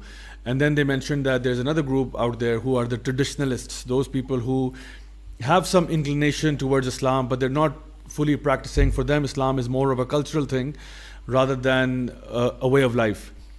And then you have the modernists, those who are trying to reform Islam, change Islam, if you will, and trying to come up with these new concepts that will be far away from what was the classical understanding of the ulama. And then you have, at last, you have the secular or the liberal Muslims, those who pretty much want nothing to do with Islam. They just want that, okay, fine, label me as a Muslim from the point of view that I was born into a Muslim family. But for all practical purposes, I'm following a completely liberal philosophy in life. So these are the four categories that the RAND report primarily mentioned. Now, in this, I would say that a vast majority of the Pakistani population is actually traditionalists. There are people who have a love for Islam. There are people who will, basically go out into the streets and protest every time there is any issue of blasphemy or something like that. So there are people who have a lot of passion for Islam, but when you look at their lives and when you look at what kind of things they're up to, you find that there are a lot of un-Islamic practices taking place. So at least, at the very least, I'm happy that alhamdulillah, there are people who at least have this love for Islam, even if their life is contrary to that. And this is what, we find is a kind of like a state of even nifaq maybe, where people are kind of living double lives and so on.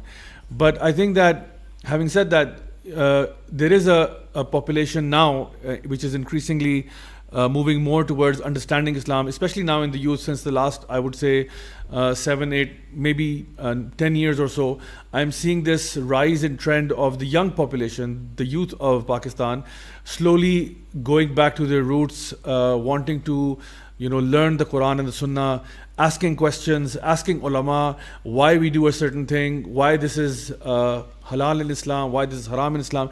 At least there's that interest, because a few years back, if you go like 20 years back, 30 years back, maybe the youth were completely disconnected from the religious discourse. All of that was happening only with the ulama. But now, alhamdulillah, it's actually gone further down, and now there are youth who are actively engaged. But at the same time, we have the modernists and we have the secular liberals also, who are very actively now trying to further their agenda through the influx of media, mainstream media, mass media, social media, print media. All of these things we're being bombarded by this content, as we see this happening all over the world as well. That, with Hollywood and Bollywood and XYZ, all of this stuff that's coming through, a lot of the concepts and the ideologies that are coming in are highly secular, liberal, and promoting that type of agenda. So there is this constant struggle, and I feel that in the next few years, perhaps this polarity is going to become more visible, and in the end, it'll be the traditionalists in the middle who will have to either go one way or the other way. Either they will stick to those people who are adhering to the Quran and Sunnah, or they will have to go and stick to those people, because this divide is now becoming very prominent. But inshallah Rahman, I have my firm belief that inshallah, this is part of our Aqeedah as well, that the deen of Allah subhanahu wa ta'ala will prevail. And so we just have to do our part in terms of guiding people, and we leave the rest to Allah subhanahu wa ta'ala. Jazakallah khairan. Just want to return to Sister Mindful Muslimah. Now, we've discussed a lot of the issues surrounding the Muslimah or the Muslim woman in contemporary society. And we can see clearly there are problems that are identifiable quite easily, and there are problems which takes a bit of thinking to identify what the causes may be. So from your perspective, what do you think the solutions are of some of the problems that we touched upon in a practical setting? Yeah, I would love to speak in a practical sense, because I feel like sometimes this whole conversation feels so big. And a lot of times as the Muslim community, we feel helpless. I've heard this conversation a lot of times between different Muslim organizations. What can we do? They have a bigger media, a bigger agenda, a bigger pocket than we do. And how can we fight this? And I want to say there's some really, really practical things that we are ignoring as a Muslim community, that if we did these from the inside out, we could easily switch the narrative. And I would just like to quickly highlight those. And by the way, this is literally the reason I came on. And not this program in particular, this is a great program, I'm talking about as in online, because I had no desire, actually. I like to do all the work that I do locally. But when I saw that there was no one kind of catering to this, so what I'm going to say right now, I would like more Muslim organizations to consider this and to maybe, help in this work, because this is really much of what I do. And so the first thing is we need to take just three, it's like a phases that I go through, three basic phases.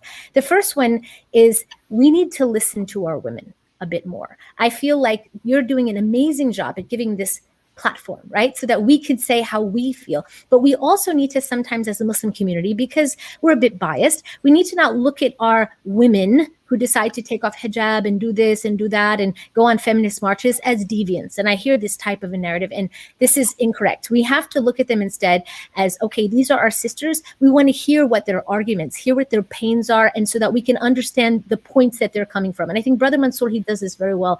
My husband, by the way, he loves your program. We watch this for years, and he says, Mansur is so good at hearing it where someone's coming from, so he knows exactly where to speak to them in an argument. And I think that's what we're not doing with our women. We want to connect with them, find out what's happening to them. We're all concerned about our women, but are we really listening? So the first step is listening, and this is what I'm trying to do a lot more, and why I create what I create.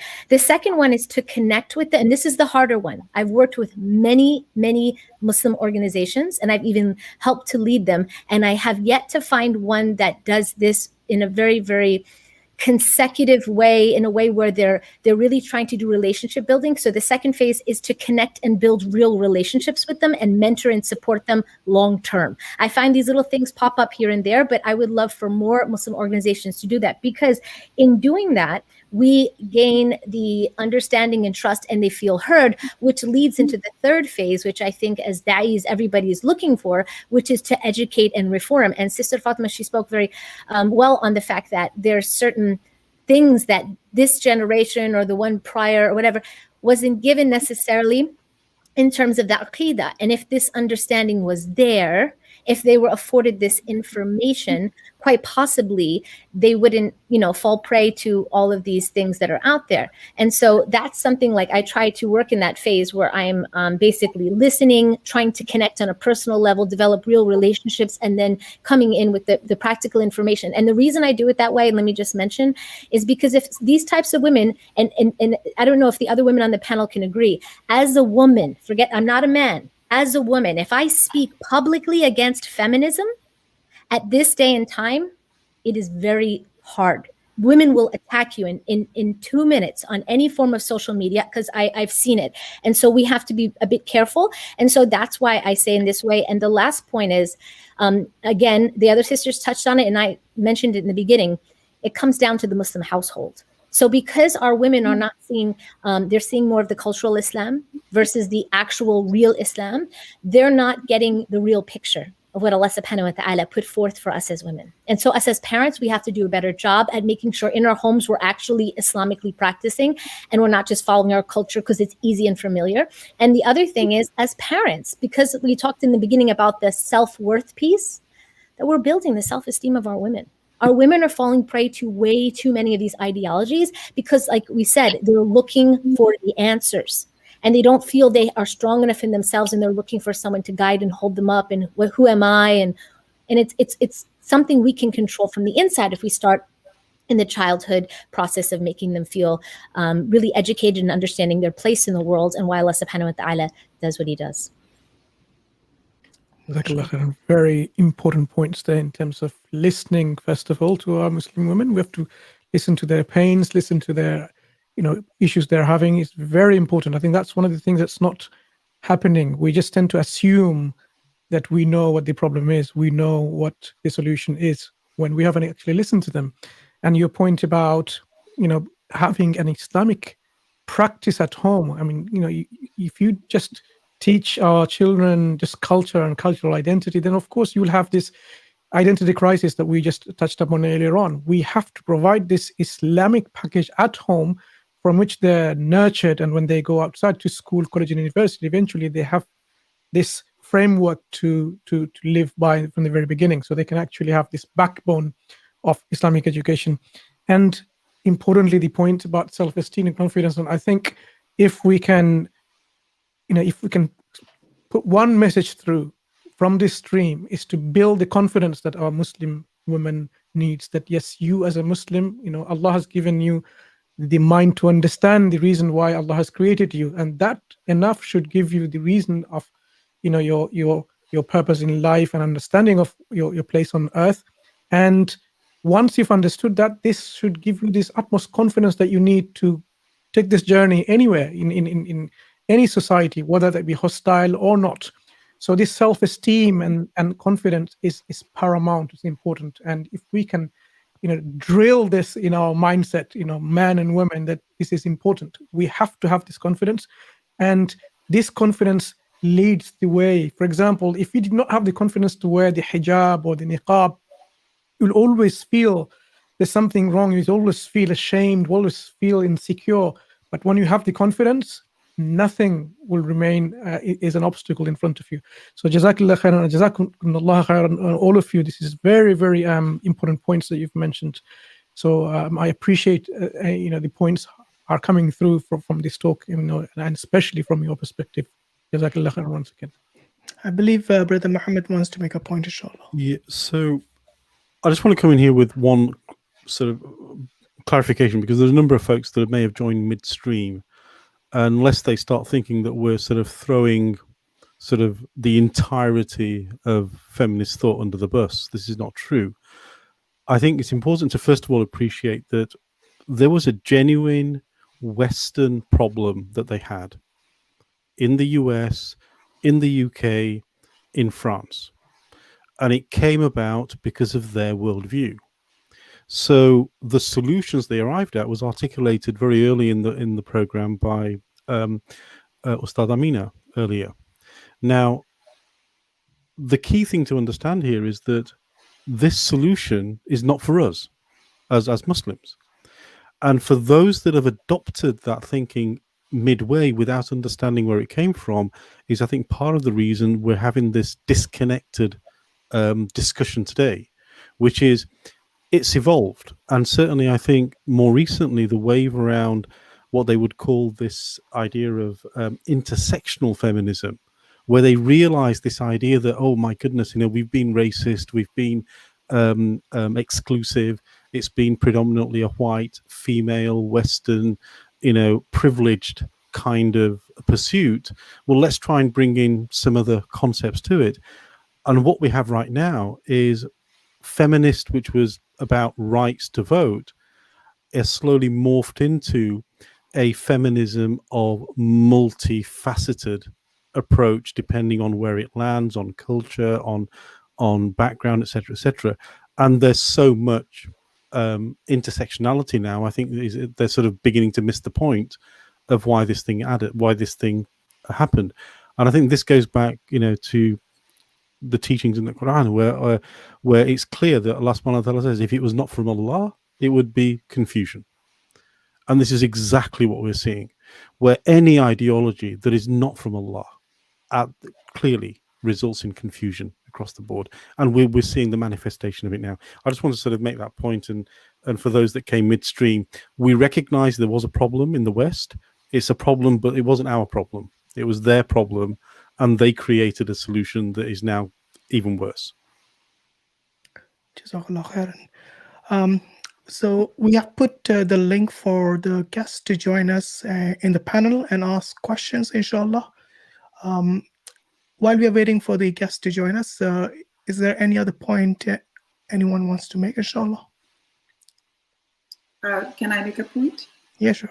I think Brother Mansour was asking me about gender roles, and I was maybe didn't answer that at that point. But I would say that even if you think from the point of equality, you have to see that aren't Muslim men and women equal as slaves of, aren't all men and women equal in the eyes of Allah as slaves of Allah? You know, women pray 5 times a day, men pray 5 times a day, fasting is the same, Hajj is the same, Zakat is the same. Why don't we consider these things as well? Then, in the eyes of law, you know, is there anything that prohibits that or says that the reward is different for a woman than a man? This is also equality, if we even want to talk of in these terms. Then, just in the family, the roles are different. But even then, the roles, the difference of roles, and maybe the gender roles are more defined within a family circle in Islam. You can say those roles are different, but they are not preferential. So these kinds of things should also be talked about. But again, as we also talked about, this was not our problem, because we had this framework: Muslim men and women slaves of Allah, Muslim men and women in the eyes of law, you know, the family. And you know, even if anybody's studying the family fiqh, the fiqh of family in Islam, you will see that that fiqh is built around women, the mother. It's so much preference is given to them. So, but the same thing, you know, it was never our problem. But when, you know, we started doing, which made people come up with this solution, it became our problem. But this, I think this point should be made very clear. Feminism was there for a reason, and we know that. This was their history. It's justified in many ways, and in many ways it's not. But then it was never our history. And I think that's the point that we are missing, that, you know, that was not our issue, that was not our problem. And another thing is that, you know, this is something we teach courses on in university, mistaken universals. Somehow we all have started to think whatever the definition the West has put out for anything is universal. And we don't question that. For example, insecurity. You know, if you take this word insecurity, or so-and-so person is insecure, you will see that that definition is very Western in its explanation. And that's the thing, that many Muslim children, they try to apply the Western definitions of things to Islam and therefore get very confused. So also the case of mistaken universals. You think everything that West has to teach is universal and never question it. And I think that's another issue that, you know, we should be focusing on. I just want to remind our viewers who are joining in or will joining, inshallah, please be mindful and phrase your questions appropriately. And we don't want anything to, you know, harm anyone's understandings or anything. So this is a stream where we're trying to understand a subject. So be cordial in your question and to the topic that we are discussing, and be brief and concise. So we're going to bring in some guests now, inshallah. Hello. Assalamu alaikum, Brother Ahmed. Assalamu alaikum. So my question is, do you think feminism have influenced Muslim girls to ask for so much mahar? Like I'm a Muslim guy and I want to get married, and my friends tell me, like, when they want to get married, the girls ask for extremely high mahar. Sure. Okay, Jazakallah, I've got to your question. Thank you very much. Where are you calling from, Ahmed? I'm calling from Palestine. Okay, mashallah. Okay. Who would like to take that question? I don't mind answering that one. Yeah, go ahead, Sheikh. No, I don't think feminism has anything to do with mahar. I think throughout Muslim history, if you really study, you'll find that there's been different classes of people and different communities and different countries that have had high mahars, you know. even at the time of Umar bin al-Khattab, there were women that the mahars had gone up so much that Umar tried to put a limit on the mahars, and then the women objected, and they said, well, according to the Quran, you can't limit the mahar. So then he didn't. So I don't think it's that. I think it's to do with society. It's to do with culture. It's to do with the way people are interacting, and again, it is very cultural. It's not an Islamic thing, because of course the Prophet ﷺ did encourage people to make marriage easy and make zina difficult. But unfortunately, I think in many countries we're seeing that people have high mahars, and that's usually coming from the families of the girls. It's not the girls themselves, So I really don't think you can really connect that to feminism. And I think we have to be careful as Muslims when we're discussing this topic, not to act as though our societies don't have any problems, Like when we say that the West had a problem, and so then our societies do have problems, I lived in Egypt. In Egypt, you have a massive sexual harassment problem. It doesn't matter how you dress as a Muslim woman, you have that problem. Even if you're wearing niqab. And I'm sorry to bring that up, but I really think that we don't want to, as a community, exonerate ourselves and say we don't have corruption, we don't have crimes that are going on, right?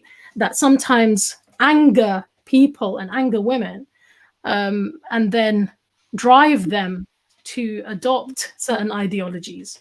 And so I think, along with trying to counter the feminist narrative, we also have to make a real effort to reform as in renew our societies, because what are our boys being taught when there's an epidemic of sexual harassment in a city like Cairo? What's happening to the tarbiyah of boys? So and the reason why I mention it in line with the mahar is because, again, why are Muslims having high mahars? Why, these are internal problems to do with tarbiyah, to do with the way we value things in society, right? That we need to start addressing from the ground up. Understand, but like, shouldn't the amount of mahar, like the point of reference for the mahar should be like what the wives of the Prophet asked for? Like today, girls asked for like the tenth amount of they ask for 10 times what the wives of the Prophet asked, and I think like that's extremely high. I mean, there is a point where like it's high and it's extremely high.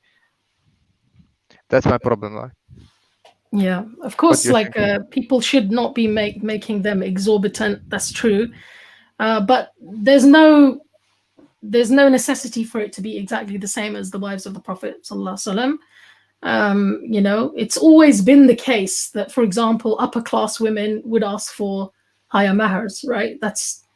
It's not really something that's fixed, but at the same time, may Allah subhanahu wa ta'ala make it easy for your situation to be resolved. And you're right that people should be making marriage easy. Sure. Thank you very much. Jazakallah khairan, Brother Ahmed. Assalamu alaikum. Can you hear me? Yes, Brother Majid, yes. Where are you calling from, and what's your question, brother? From Nairobi. Okay. With regards to the gender restrictions that we are all aware of, the day, and I'm aware, and you have also mentioned that we have had women scholars in the past. With that in mind, how are they teaching their students? Was it in public or was it in private as well? Sorry, Okay, I didn't Jazakallah get khair. the question. Did you, Mansur?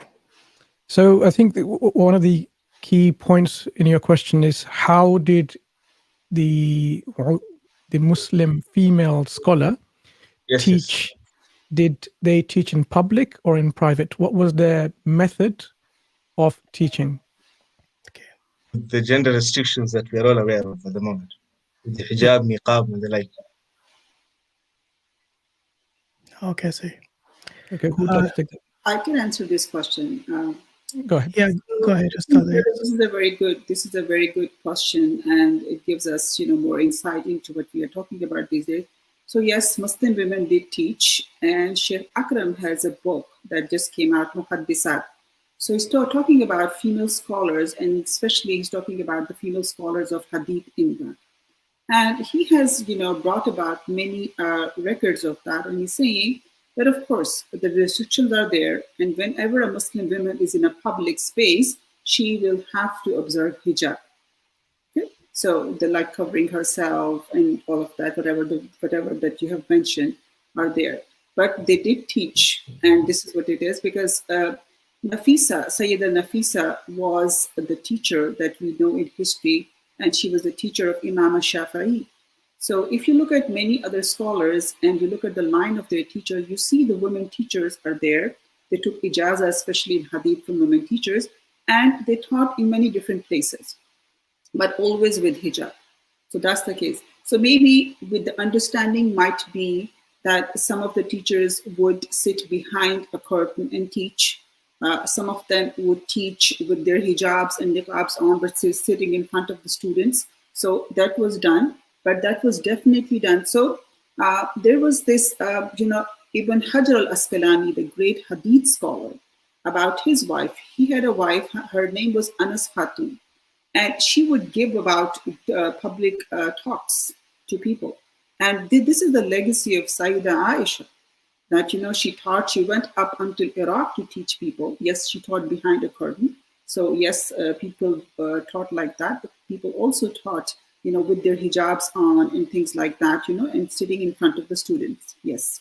So that was, I guess, so you have many records of women teaching, but that later on went down. But yes, women scholars were there and they were teaching. You can look at the chains of teachers that many prominent scholars have, and you will see the women teachers teaching there. Absolutely. Jazakallah khairan. I hope this answers your question, Brother Abdul Majid. Okay. Assalamu alaikum. I've red pen. Assalamu alaikum. Please be brief with your question. We've got a lot of people trying to enter our Okay. stream. Assalamu alaikum wa rahmatullahi wa barakatuh. Alaikum assalam wa rahmatullah. I just want to ask the sister, as a woman, how they can approach these verses in Quran, because these one of the verses that feminists attach to and give like a big issue. قوله تعالى واللاتي تخافون نشوزهن فعظوهن وهجروهن في المضاجع واضربوهن فإن أطعن لكم فلا تبغوا عليهن سبيلا وقوله تعالى الرجال قوامون على النساء. How do you give the approach of the understanding of these two verses? Because even men sometimes, they misunderstand these verses. This is my two questions for the sisters. And thank you, brothers. Barakallahu fikum jami'an. Jazakallah khair. I believe this question was already answered on our last stream in detail by Ustad Daniel Hakikatu. So if you look at our last stream, inshallah, that will save us a lot of time. Yeah, Brother Hashim, but I want the sister, how they approach, when they talk to women, how they give the understanding. It's the same way, brother. Why would it differ? Because, this is the issue of women. Because every time we approach feminists, they said, you explaining from your understanding as a man. You know what I'm saying? Okay, so you think there's a different understanding for... I want them to be sure that it's how everyone understands Quran. It's not a man issue. That's my point. Thank you.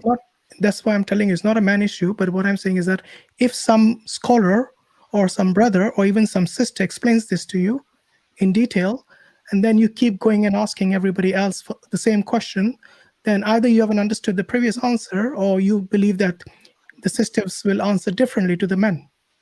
No, you misunderstand. Yeah, it's not. I understand the verse, but Okay, brother, I think we got your question. I think you want a sister's perspective on this one. Exactly. So, any sister on the panel, if you wish to answer this question. This is chapter Surah Al-Nisa, verse number 34, I believe. Yeah. So I can answer that. Rijalu qawwamuna 'ala nisa. So if you see that where that is placed in the Quran, this ayah is placed in the Quran in Surah An-Nisa. And the way Surah An-Nisa Surah An-Nisa starts with a very egalitarian message. Allah Ta'ala says in the beginning of Surah An-Nisa that He has created men and women from a single soul. So when we think about this verse in the Quran, Ar-Rijalu Qawwamuna 'ala Nisa, why we forget how the surah has started? And this qawwam is higher this qawwam is not understood in manner of a ruler or a king or something like that.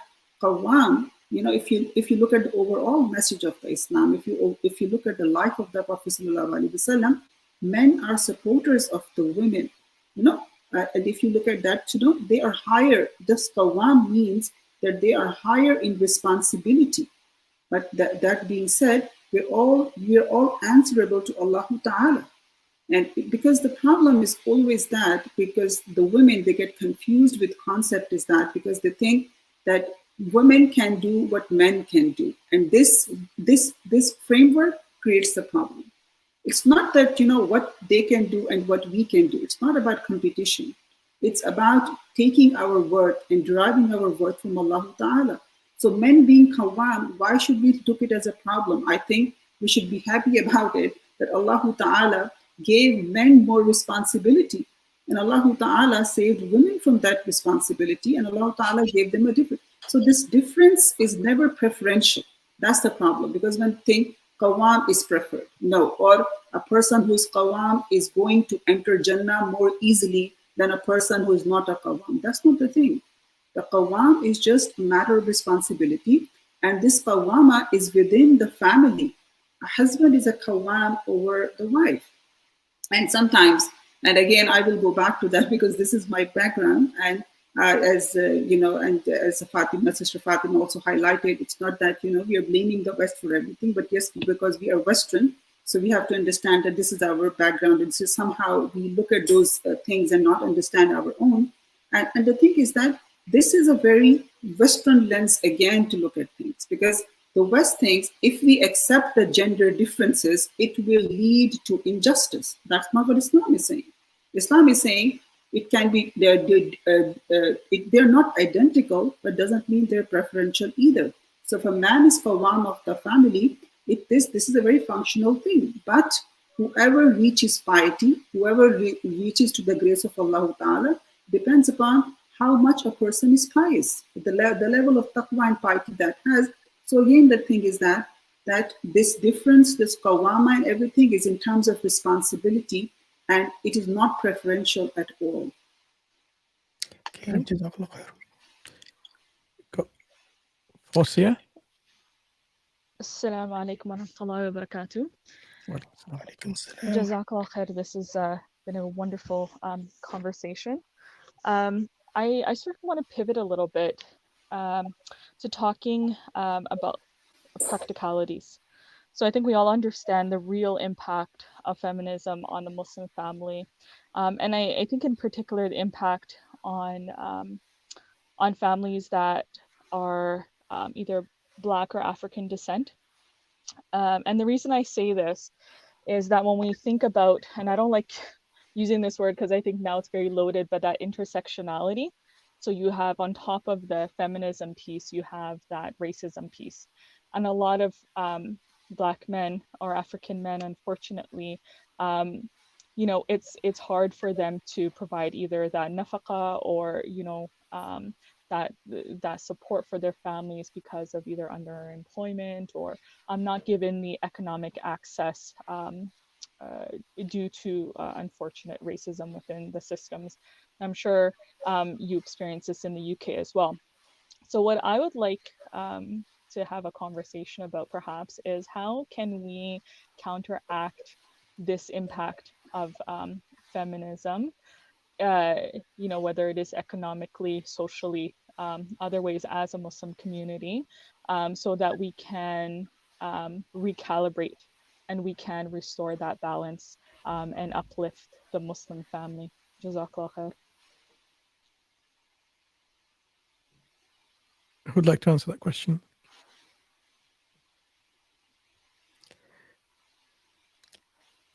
I don't mind, but I don't know if I fully caught the question.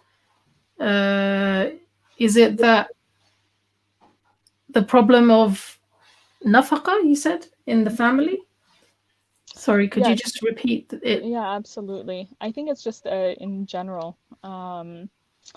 You know, sometimes as a result of feminism, and in some communities, you find that, you know, the men in this community, they're insufficient, they're not good, you know, there's nobody good to marry, and that could be as a result of, you know, the feminist mindset, coupled with the inability, I think, and sometimes the inability to have that economic, like the opportunities for employment, or you know, just the economic, I guess, self-sufficiency in some communities as a result of racism, or, you know, not having access to opportunities. So I wanted to talk a little bit about how, as women, we can counteract this narrative,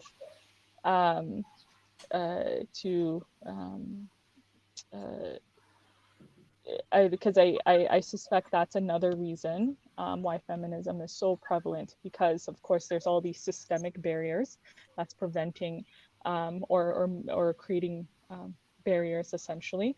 And how can we as Muslim women support men further, because we are living, unfortunately, in a system that is so entrenched in feminism. Does that make sense? Or I think so. Well, I think one of the things I would say is, I think our entire community needs to get out of the victimhood mentality, you know. Sometimes we've adopted these ideas of white privilege, you know, the society is stacked against us, etc., etc.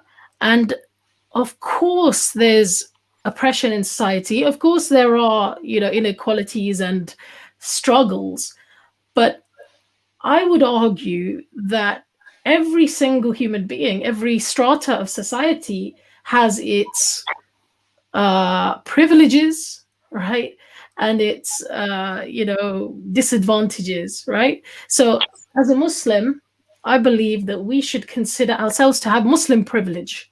You know, if you've grown up with Islam, you've grown up knowing your purpose in life, your creator, having a connection with your creator. That is the ultimate privilege. And so I believe we should be, instead of perpetuating this narrative, which is very prevalent in society today, that, you know, Black people, brown people, so-called BAME, POCs, right? Terms which I hate, absolutely hate. You know, instead of perpetuating this narrative that we're all victims, no, we need to create our own narrative. And that is that this life can be a struggle, but all of us have the ability to rise above, to strive, to struggle, and to, you know, make a success of ourselves. We do have the ability to do that. Allah subhanahu wa ta'ala has given us that agency and ability. So I think if there are problems of, you know, men, I think what the sister was highlighting is men not being able to meet their obligations. I think, again, that's something that we're going to have to look into in our own communities and understand how are we raising our boys? What support mechanisms have we put into place to help young people get married, you know, and to be able to support families and things like that. So I don't personally think we need to buy into any of those kind of victim narratives. Instead, I think we should work hard. We should raise boys and girls who are hardworking and who understand their obligations and strive to fulfill those obligations. And at the same time, we should raise daughters who understand that life isn't plain sailing. Sometimes there might be financial problems in a couple. You know, you could marry a rich man and then, you know, you fall on hard times. That kind of resilience and tawakkul and, you know, ability to live within the means and those kinds of things. Those are the bread and butter qualities I think that we need to be instilling in our kids, and that will help, inshallah. Naveed, assalamu alaikum. Walaikum assalam wa rahmatullahi wa barakatuh. I would like to please explain me the meaning of ma malakat, the woman's slave. Are these slaves are the slave, and the masters can do anything with that slave? Please explain the Quranic word ma malakat. Sure. Before we even attempt to answer this question, have you tried reading some of the tafsir material on this? I'm sure the answers are all there, rather than coming on a live stream and asking this question, which is, well understood what this refers to. In what we are dealing with, we're trying to understand the impact of feminism, what the world is suffering from, rather than some of the questions that you might be having. So, I mean, I'm going to filter now because we are mindful of a lot of questions coming through and a lot of people are waiting. So if anyone wants to take that question, otherwise I'm going to move on to other callers who are waiting. I mean, I don't mind just quickly saying about that because I guess the reason why the brother is bringing it up is because sometimes feminists do bring it up, right? Like, so I think the point is that slavery was a system that existed in the past, and having female slaves was part of that, and it was usually to do with integrating prisoners of war into the Muslim community, right? So after a battle, how to integrate the prisoners from the other side into the Muslim community, and the system was there that you had slaves who would then be attached to a particular person or a particular family, and it's as simple as that. I mean, that's it. And that was a system that existed. It no longer exists, so I don't think it's really relevant. Even when we were studying fiqh, when we came to the slavery chapters, our shuyukh said, it's really not relevant today. So, now that there's a consensus in the world that, okay, this particular practice has now been stopped, or it's something that human beings have agreed that we're not going to take part in this, it's fine, for the Muslim community to move on from it. And so I don't think we need to worry about it, inshallah. Thank you. Okay. Next we have Ina Kali Ibrahim. You're muted. Can you hear us? Is it unmute your mic, please? I think I lost it. Barnandthemoon, can you hear us? Yes. Assalamu alaikum. Can you hear me? Wa alaikum salam. Yes, we can. Yes. I feel like what the sisters are saying is so true, especially what Mindful Muslimah said about how we need to listen to our Muslim women, and when they're coming and talking about genuine problems that they're having in their home. And for example, why feminism is attractive is because when Muslim women come with genuine problems, they're called emotional and they're called all these other things, and they're not listened to. They're labeled, and that's why they're going to turn to feminists who are, agreeing with their reality, with that genuine Muslim woman who's at home and facing that inequality. So I really think it's wrong when, for example, yesterday when that Muslim woman came on the live stream, I really have to bring this up because I really feel like she was not treated right, and we did not listen to her, and she said she was not a feminist, and she said that she was facing genuine inequality in her household by her parents, seeing her and her brother differently. But she was labeled as, oh, she's deluded, she's emotional, she's just a feminist, even though she said that she wasn't. And I feel like we really actually, sister, with all due respect, I don't think anyone on the panel used those words. Maybe in the comment section, but we are not obviously responsible for all of them. So yes, I understand, but Daniel did say that she was deluded. I forgot. No, that we have to talk about reality. even though she was telling her, you know, her what's happening in her home. And Hashim, you did say that, oh, you think she's having a personal problem, a personal issue with Daniel. But she's not having a personal issue with Daniel that she's bringing up. She's telling what issues she's really facing. No, actually, if you remember, the issue was something that I wasn't aware of, about a tweet that I was completely unaware of. And that's why I said that this is something to do with something, not what we discuss in the panel here, but something outside of it. That's what I meant by personal. And also, if you remember, we asked her specifically what the issue was troubling her in the family. And she said it's private. She doesn't want to go into it. So I think it'll be better, look, instead of I'm sorry, but she did bring it up. She did. She gave a specific example. She didn't want to speak about her dad's job, but she specifically said that when she has studying or assignments or, you know, things like emergency things to do, her brother helping her out in the cooking and cleaning is not even an option. And that's not okay. Right. And she did. She specifically. So when you say that it's not okay, no, I get you. I mean, I understand. We should have been probably more sympathetic towards her. Yeah. I would say her issue at home. But do you think that her family treating the siblings differently is something that Islam promotes? It's something that that is part of what Islam teaches, or is this something? And the onus of taking care of that issue is with the parents? Where do you think the problem lies? I definitely don't think an Islamic thing, but when a sister comes to you with those kind of issues and you say, oh, it's not Islam, it's like, no, these are Muslim parents that are doing this. So it has to become an Islamic issue where we have to talk to the Muslim parents. Okay. So do you think the blame there lies with the parents for treating the siblings differently?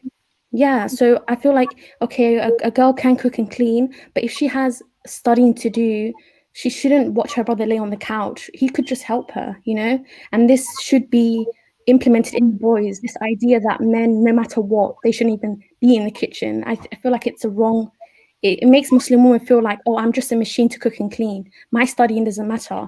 And for example, the brother brought up how Islam, women are allowed to study. And we love to say this as Muslims, but when there's a real issue with a Muslim girl, there's loads of Muslim girls who face this at home. They're made to feel like their studying is nothing, that the priority is cooking and cleaning. It doesn't mean anything when you tell them Islam, oh, women are allowed to study. Yeah, no, good point. Yeah, I think that's a good point. I believe Sister Mindful Muslimah touched upon this, where you kind of mix culture with religion, and it's kind of dangerous, and that's where the problem arises. So perhaps the sister might want to elaborate on that point, inshallah. I think both of you touched on an important point, which is empathy and sympathizing, and the fact that, for example, there's so many other groups that are willing to take a sister like this who's having a particular feeling of, you know, oh, this was, you know, no one's hearing me right now. I feel like this is unfair. And then other groups will say, yes, it is unfair. Oh, come to us. And this is what's happening to our women. And yes, it is cultural over Islamic, because we all know that Rasul Sallallahu Alaihi Wasallam, he helped out in the home. He helped out in the home. So this is not from our Islam. But like we said, like this Sister Fatima touched on, that we have a lot of our own problems. And what I think, what I was trying to mention, and what many of us are touching on now, is we're not addressing our problems. So our women are going otherwise for solutions. They're looking for someone who will listen. And the moment someone listens, because they are suffering with this pain and this self-esteem issue and everything else, the first person who will listen, they say, oh, look, you know, they will hear me. So what else do they have to say? Whether it's Islamically good for us or not. And that is the danger. And so that's why I'm grateful for this platform, because we need to touch on this so that we can say, well, we obviously need to address these issues with our women and stop brushing them off, because they lead to bigger issues. Especially when they feel like my Muslim people, they're not listening to me. And look, I have this person who doesn't believe in Islam and they're listening to me. They will be more attracted to them, especially when a lot of Muslim girls, they just see feminism as equal to women's rights. They don't understand the baggage. Once they accept that, I'm telling you, they start believing other things like abortion and all these other horrible things that come along with it. You see them start to parrot these things as well. And that's why a lot of people apostate in the US as well, because then the evangelists over here, they swoop right in. You know, like, for example, when our women are suffering from domestic violence issues, the churches open their doors. and then they start to feed them and so forth. So yeah, this is an important issue. Jazakallah khair. Thank you so much for allowing me to speak, and inshallah we can be more sympathetic to that Muslim sister, maybe even apologize, because honestly it made me really, really upset what happened yesterday, and especially those in the comments, please, what you said to that sister yesterday was horrible, and there's not millions but thousands of sisters who are going to watch that video and read your comments and think, oh, if I speak about any injustice, I must be emotional, I must be deluded, and this is not right. But thank you so much. All right, Jazakallah khair. Brothers, can I just mention something here?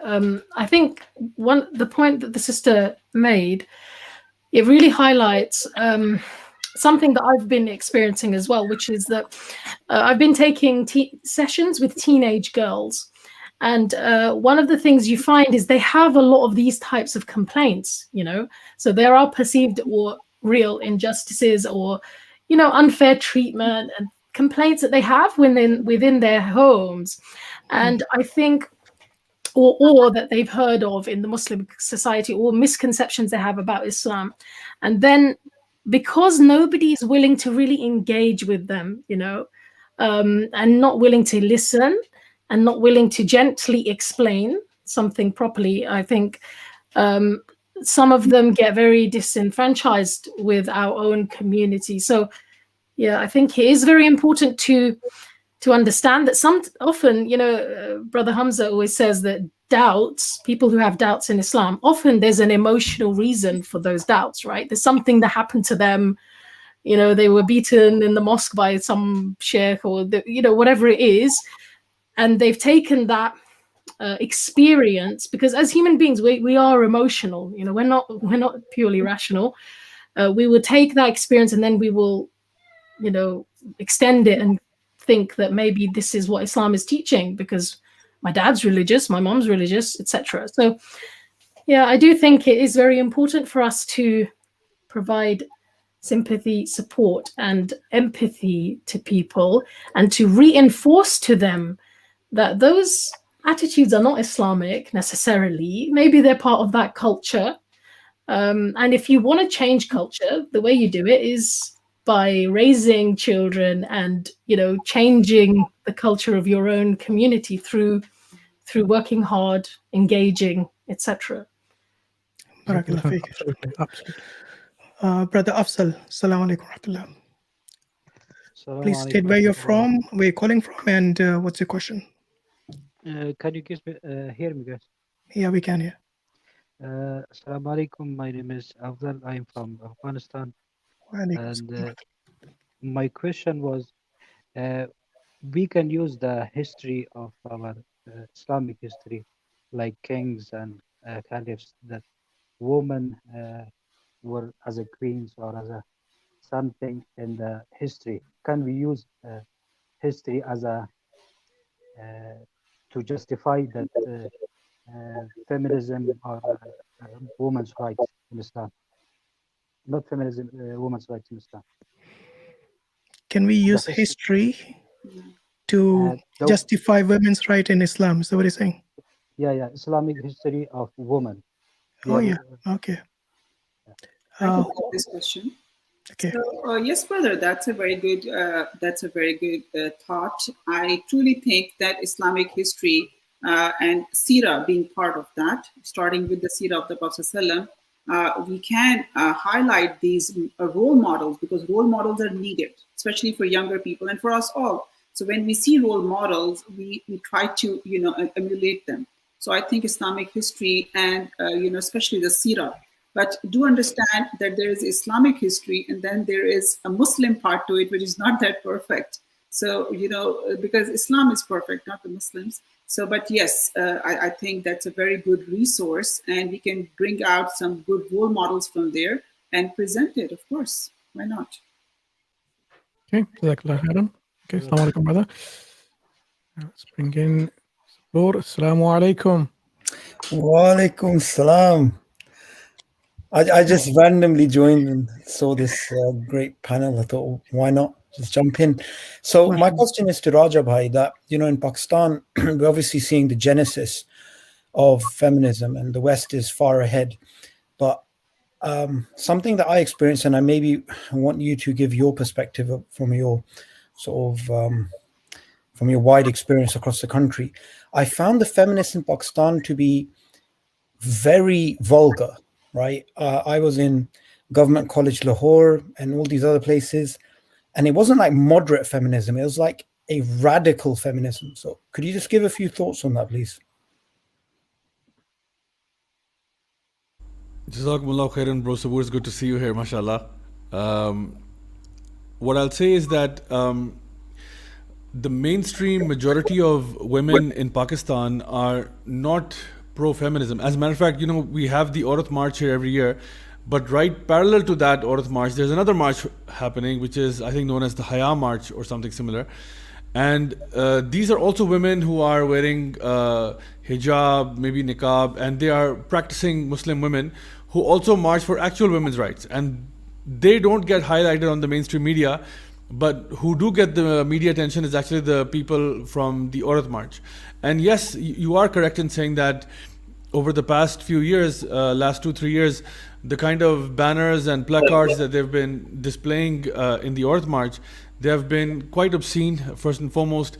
Then the kind of display of dance and song that they're doing over there, a lot of the stuff that's happening. I mean, one wonders, even if a person is very neutral, you wonder that, what has all of this got to do with women's rights anyway? I mean, all of that stuff that's going on, what has that got to do with real women's issues? That, like, for example, the sister who came on and mentioned about, inequality in the household, or what real Muslim women go through. So how is that even relevant? So in a way you do find that. And if you want to really put it down in a box, I would say that it's the feminist movement along with the kind of Marxist movement that have kind of joined hands, and this is the net product that we're seeing at the Aurat March and similar kind of campaigns that are happening across the country. Yeah, Jazakallah khair. It's definitely, like you said, it's like a radical Marxist vein that they take. I'm glad to hear about the Haya March. I didn't know about it. Good stuff. Jazakallah khair. Assalamu alaikum, Brother Suboor. Can I just say salam to Brother Suboor? Wa alaikum salam, sister. How are you doing? My former colleague. Alhamdulillah. Fine, alhamdulillah. Brother Suboor, inshallah. Hope to see you more often, inshallah. Yes. Right, we got another brother here. Brother Ahmed, salam alaikum. Could I just ask a quick question to Brother Raja? Brother, as a follow-up to what Brother Suboor asked, do you see, with the other march, do you see the ladies having valid complaints? And how do the Muslim leaders, especially the religious leaders, how did they respond to the genuine kind of complaints and things like that? Yeah, Jazakallah khair for that question. Well, the other march that is happening, it's basically done by one of the mainstream political parties in Pakistan, which is a kind of a religious political party. And they basically gather the women under one banner, because what happened was that over the last few years, when a lot of the practicing Muslim sisters, they decided to join the Aurat March, they found that their voices were not being heard, or they found that a lot of the other claims that were being made, or a lot of the other rights that were being championed, they were not agreeing with those rights at all. Like, for example, as I mentioned, that the right for abortion and this kind of having this open sexuality, this type of stuff, because a lot of that was not resonating with people who actually went there the last maybe 2-3 years ago. And so every year you find that people who even at that point came under the impression that Aurat March is actually very, very pro women's rights, they realized that under the garb of women's rights, a lot of other demands were being also asked for, which a lot of people didn't agree with. And as far as the general public is concerned, I think a lot of people really were happy that there were women who were asking for actual women's rights. They were asking for the rights that actually Islam already gives women. But as the sister also pointed out earlier, that we and I think a lot of you also spoke about that a lot of times it happens that Islam is giving a lot of rights, but the people aren't giving those rights. So we are completely okay with helping our sisters out in terms of getting those rights. You know, if they're not getting their share of the inheritance, or if they're facing domestic violence, or if there's anything else that they're actually going through, we don't mind. I mean, and when I say we, I mean the religious community of Pakistan. They don't shy away from these things, and I think whenever given the opportunity, we do speak about it. But I think at the core of it is tarbiyah of the massive population that we have. And this is where the problem lies. So it is doing tarbiyah of the mother, it's doing tarbiyah of the father, and then that's because that's where the family unit starts. It starts with the husband and the wife. And so I remember going on a particular talk show, and all of the women there on the panel were basically very, very pro feminism, very, very pro Aurat March. And so one of the questions that came to me was that, you know, how can we fix the patriarchy? How can we fix this misogynistic attitude that men have? I was like, the first and foremost place of education for any child is the lap of the mother. That's where it all starts. So if you want to remove patriarchy, start teaching this to your young boys from a very early age, because at the early age, if you, like, you know, as Napoleon said, give me great mothers and I'll give you a great nation. So it all starts from the household, because now when you look at the whole corporate system from a very early age, women are told to go out into the workplace. So where does the child go? The child goes into daycare. So who's teaching about patriarchy at the daycare? Who's teaching these things at the Montessori level, school level, college level, university level? So I think it's a lot more to do with tarbiyah of the masses than anything else. And I think people, as I said earlier, that people already have inclination towards Islam. It's just about, you know, guiding them towards that way, and you know, educating them about what Islam is and what our culture is, and where the difference lies between the two. Inshallah. Assalamu alaikum, Brother Ahmed. Do you want to unmute yourself and state your question, please? Wa alaikum assalam wa rahmatullahi wa barakatuh. How are you guys? You guys good? Alhamdulillah. Alhamdulillah. Yeah, so I'm just here to reply to the girl that like literally just went regarding Daniel. Allah has honored women greatly. He honors them as daughters, mothers, and wives, and gives them rights and virtues, and enjoys good treatments in ways that are not shared by men in many cases.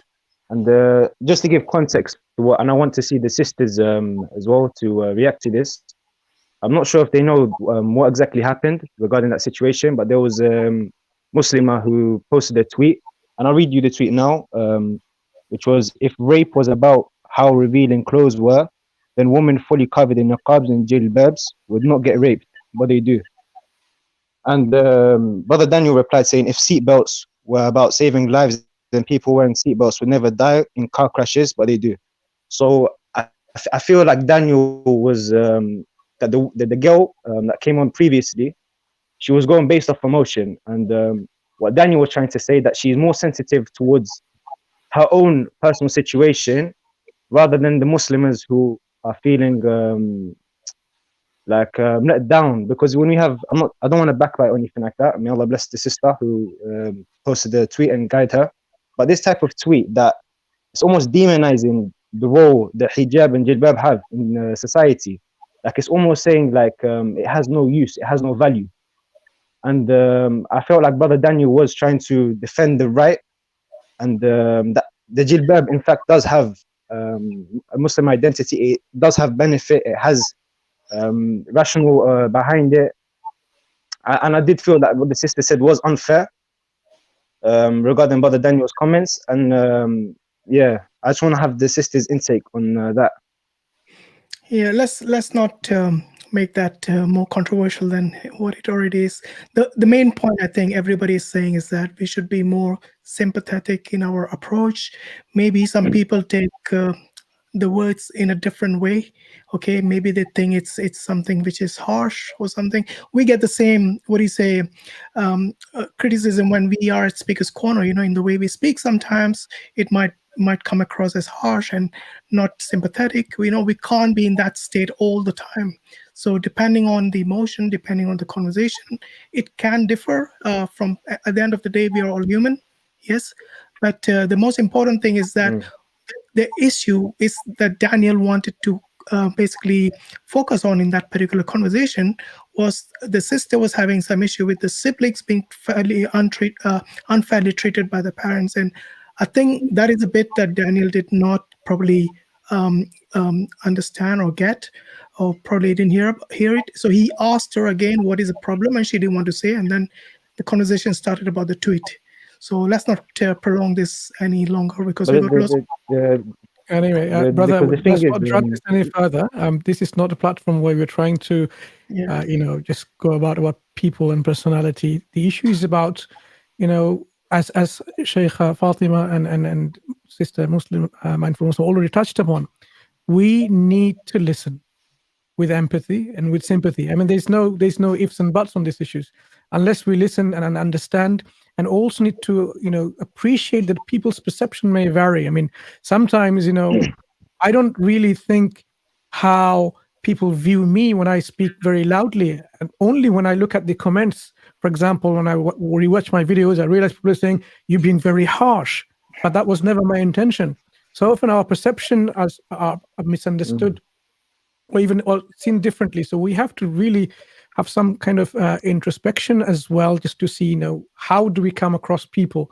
So if we don't, view ourselves in this lens, if we are, in public, like for example, now I have to really be mindful in terms of the language that I use, in the tone that I use, how polite I'm coming across or not.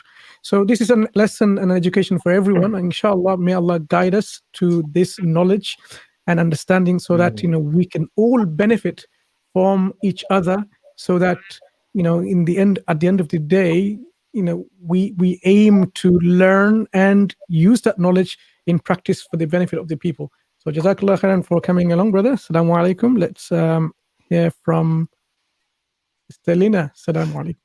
Alaikum salam. You can hear me? Yes, go ahead. All right, great. Well, nice to see you again. Right. I live in Sweden, and we have a lot of Muslims and Muslimahs here. And I don't know about you, which country you come from, you sisters, but I wonder if it's difficult to keep your, rights working in a different society, how hard that can be as a Muslimah. If you have any experience. I don't know if you want to go first, sisters, or... Go ahead. Any of you is good. So I, it's funny, I often hear this argument from women that I can't get a job because, with hijab, and I can't do this and I can't do that. But I think that I have, sometimes you have to, that trust fall, when you have friends and you have to put your arms back and you have to trust and that they're going to catch you. Like once you've done enough, and I hate to say it like that, but this is what more of our women, I feel like I wish if they would do. If you do more trust falls with Allah subhanahu wa ta'ala, where you say, you know what, I'm going to do it the way he says for me to do it, even though society tells me it probably won't work out and I'm going to do it anyway. So I did that over and over. And I was able to go all the way to the top and make 6 figures and everything and work for very prominent figures of state and government with my attire. So I don't buy to that narrative to women, only because I had the same opportunity as many other people. But if you remember what Allah subhanahu wa ta'ala tells our women and tells our men equally, when you do things like the brother was touching on for the right intention, Allah subhanahu wa ta'ala, he opens doors for you. When you forsake what everyone else wants and you only say, I'm doing this for the sake of Allah, and you renew and you renew and renew your intention, Allah subhanahu wa ta'ala, he can do anything for you. So when I have this mentality, I find myself sore. But if I keep acting like hijab is a barrier to my achievement, and then we have to ask, what is achievement? What is success? Redefine. Like the sister said, words are powerful. I don't find it problematic, even though I live in New York and it's my president was Trump and many other things. I'm not going to say, I think we get the picture. I still was doing all of this. So I didn't feel it. Alhamdulillah. Right. Alhamdulillah. Yeah. Just Because to give you guys a background, I believe Sister Lena is a new Muslim. How long you been a Muslim, Sister Lena? since March 14th, the first night of Shaban. Welcome, sister. Welcome. Thank you. Assalamu alaikum, Sister Lena. Sister Lena, I'm in Britain, and in Britain, I think the hijab has, especially in the cities, it's become very normal, you know, and especially in London, you know, they call London Londonistan, you know, so there's a reason for that.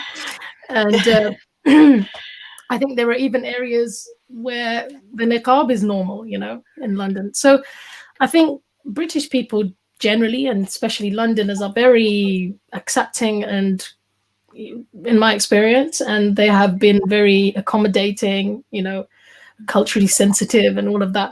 But I know that in some places like France, unfortunately, like recently, I think there are some new laws that are being brought in that, you know, trying to limit or stop Muslim women from wearing hijab until they're over a certain age, or limiting them from wearing hijab in certain settings. And I think what that highlights is, and it's kind of linked to feminism in the sense that often it's feminist type arguments that are used for, you know, banning hijab or criticizing hijab. I think what it highlights is that the hijab is seen as a symbol of our adherence to our deen, you know. It really is a strong symbol, and that's been the case since colonialist times, as Ustadhah Aminah highlighted. In colonialist times, the hijab was seen as a symbol of how far the colonizers had been successful in culturally colonizing the society, right? When women stopped wearing hijab, especially, for example, in Algeria, you know, you have accounts of how the French tried to stop women. They had advertising campaigns to try to, and incentivized Muslim men that if their wives would stop veiling, they would have better positions in government and different kind of civil service positions. So, subhanAllah, like the hijab is a very powerful symbol, and it's become that. And it also shows you how powerful and influential those who would like to see Islam diminished in the West, and there are many people, you know, especially on the far right, etc., who want that. It shows you how much they see that Muslim women are influential and powerful, because, and it's a cliche, but it's absolutely true, we are half of the ummah and we give birth to the other half. So if Muslim women's adherence to their deen can be weakened, you get the whole population, right? In one generation, you can just change everything. So I think we need to be aware that these things are going on. You know, many Western countries, they accepted Muslims, and especially immigration, thinking that within a generation, we would be like, you know, completely assimilated and become completely westernized and liberalized. But I think they're kind of scratching their heads and thinking, how come, you know, like this new generation just seems to be more attached to Islam, you know, than even the past one. So I think it's important that we reach out, that we don't become ghettos, that we don't ghettoize ourselves, you know, as communities, and that we help people to understand the Islamic practices that we are adopting, right? Like throughout my childhood, going to school, my teachers were always asking me, I was usually the only one wearing hijab at school. I was always asked, do you wear that to sleep? You know, are you, you know, why do you wear that? Why do you have to cover your head? Are you bald under there? You know, I was asked all these kinds of questions. And of course, sometimes it gets a bit annoying. But alhamdulillah, my dad used to say, just answer people nicely, you know, explain it to them, increase people's understanding. And I think that's really what we can do. Yeah. Ustadhah Aminah, do you have any points to add? You know, I just was, Sister Lena, you know, mashallah, congratulations, first of all. And secondly, I live in Texas, Dallas, and you know, Texas, Dallas is considered to be like a Bible Belt kind of a thing. But over here, I have seen that, you know, here and there, whenever issues like this have come up, that people didn't get a certain job because of wearing hijab, that issue was taken up, and that issue was really, elaborated. The media took a stand on that. So we do think that, Muslim women wearing hijab and being persistent about it is making a mark.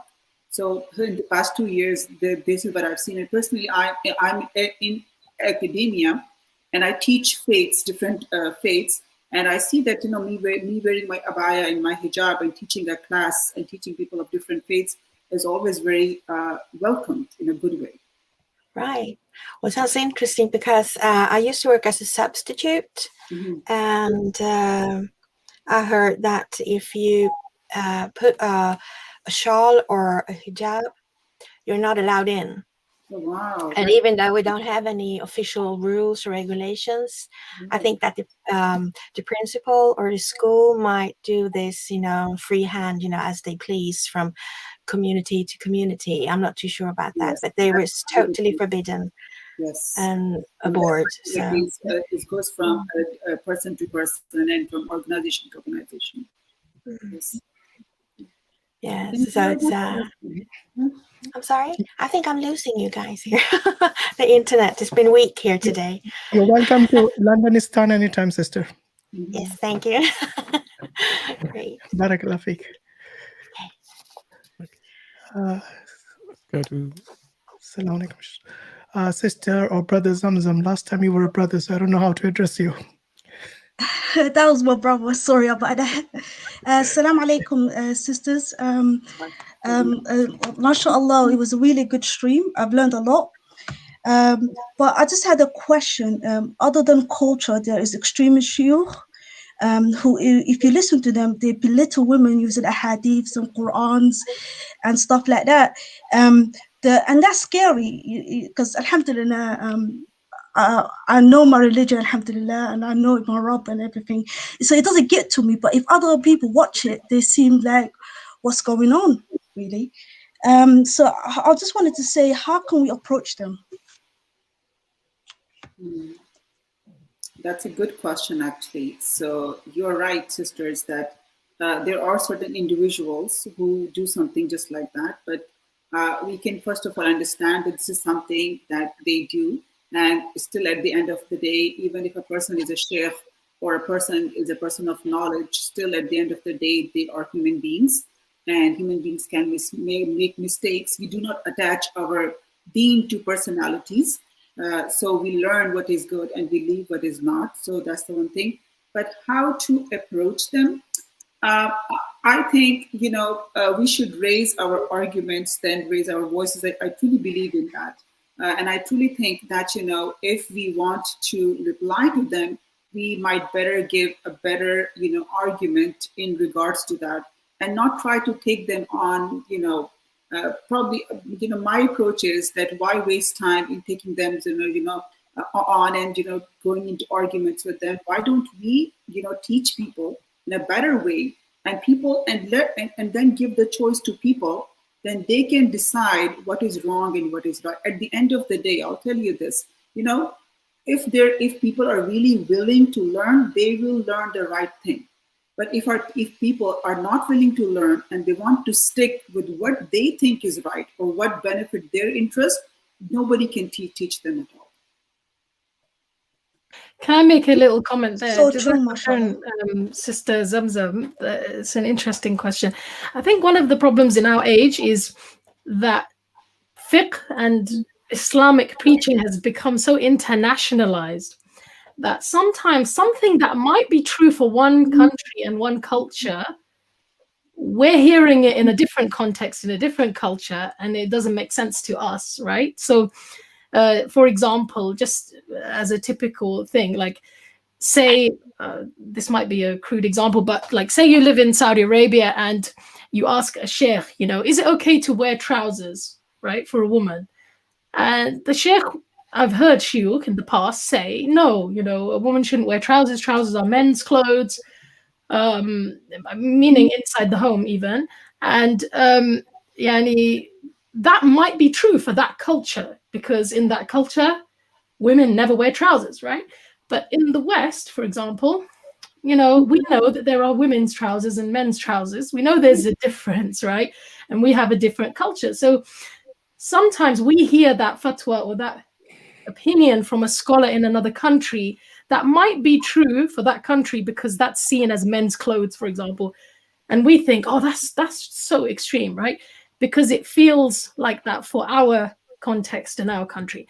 And that's the thing about fiqh, that when it comes to Islamic law, you know, we're encouraged to seek opinions and fatwa from the scholars that are in our context, in our locality, especially if we can, especially those who understand our culture and our, you know, the nuances of our culture. And so I think sometimes it's just a case of cultural difference. And so I don't think we need to be combative. And I think even within the West, you know, I've been to classes where the shuyukh wouldn't allow sisters to ask questions, right? Because they said, you know, the sister's voice might be attractive and I don't know what, right? What reason they used. And then I went to classes where the shuyukh didn't see that as a problem. And they knew that, well, they understood that if a sister asks a question with good adab and a good way, and, you know, women need to study their deen as well, then that's fine, you know. So I think what we should do is seek out the scholars who we can study with, who we can see have a good understanding. And we should, instead of trying to refute those who we don't agree with, rather than that, you know, go and study with the ones that we can, you know, understand that they do understand our context and our needs. Jazakallah khair, Ustadha, Sheikha. Thank you very much. Thank you, everyone. Assalamu alaikum. We just go to Brother Bhatti very quickly. Assalamu alaikum, brother. Wa alaikum assalam wa rahmatullahi wa barakatuhu. Jazakallah. Do you have any questions Yes, for our yes, brothers. Thank you very much for women representation today. I was very much in question last stream. Where are the women? Women did came. I have a question, a little bit personal reflection. I completely agree with panel that we should listen to those girls who have few complaints, emotional issues, and resolve them accordingly. But domestic issues, it got nothing to do with sometime a broader Islamic culture. Domestic issue and cultural issues, where what happening in the walls around the house, we have a lot of examples. I won't go too far complaining about emotional status of young girls who came last time or today, but I can tell them as a man, I am the master of how to change nappies of my son. I am really doing everything what we can. No man can deny any sort of house chores if he sees that their wives or sisters are, you know, struggling. It goes back to the teaching and educating yourself in your home. Sometimes we need to address ourselves, the young sister who came before, that, you know, not every man in the household is a bossy or a bad person. He's your brother, he's your father, and absolutely mothers also has a great role to educating how to be equal, not equal in a way, but equated. I can't pronounce the word the sister was discussing before. So it is, yeah, okay, yes, that's the word, brother Mansur. Okay, so what happens? Before I joined the stream, I just finished vacuuming the house. I would love for my wife to go and mow the lawn, but she can't do it. I do that too. But wherever we see the need, we are supposed to be always there. It's nothing to do with a man is sitting always and waiting for the dinner. It happens in the majority of houses, probably. But as a husband, I'm so proud that I was able to contribute towards my family when I'm changing kids' nappies and I'm looking after kids as well. I understand not many men do that, but I was feeling good about it that I contributed towards my family. If we look at this way, that a lot of women, my hat goes towards them. They do a lot more than men. And we need to appreciate that. And those women who do a lot in our homes, they need to also take pride, and not like a complainsive, but take pride what they have contributed towards families. And they are assets.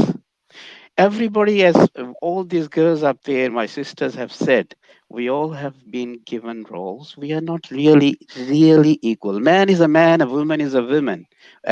Man cannot be a woman, and woman cannot be man. That's totally broad subject.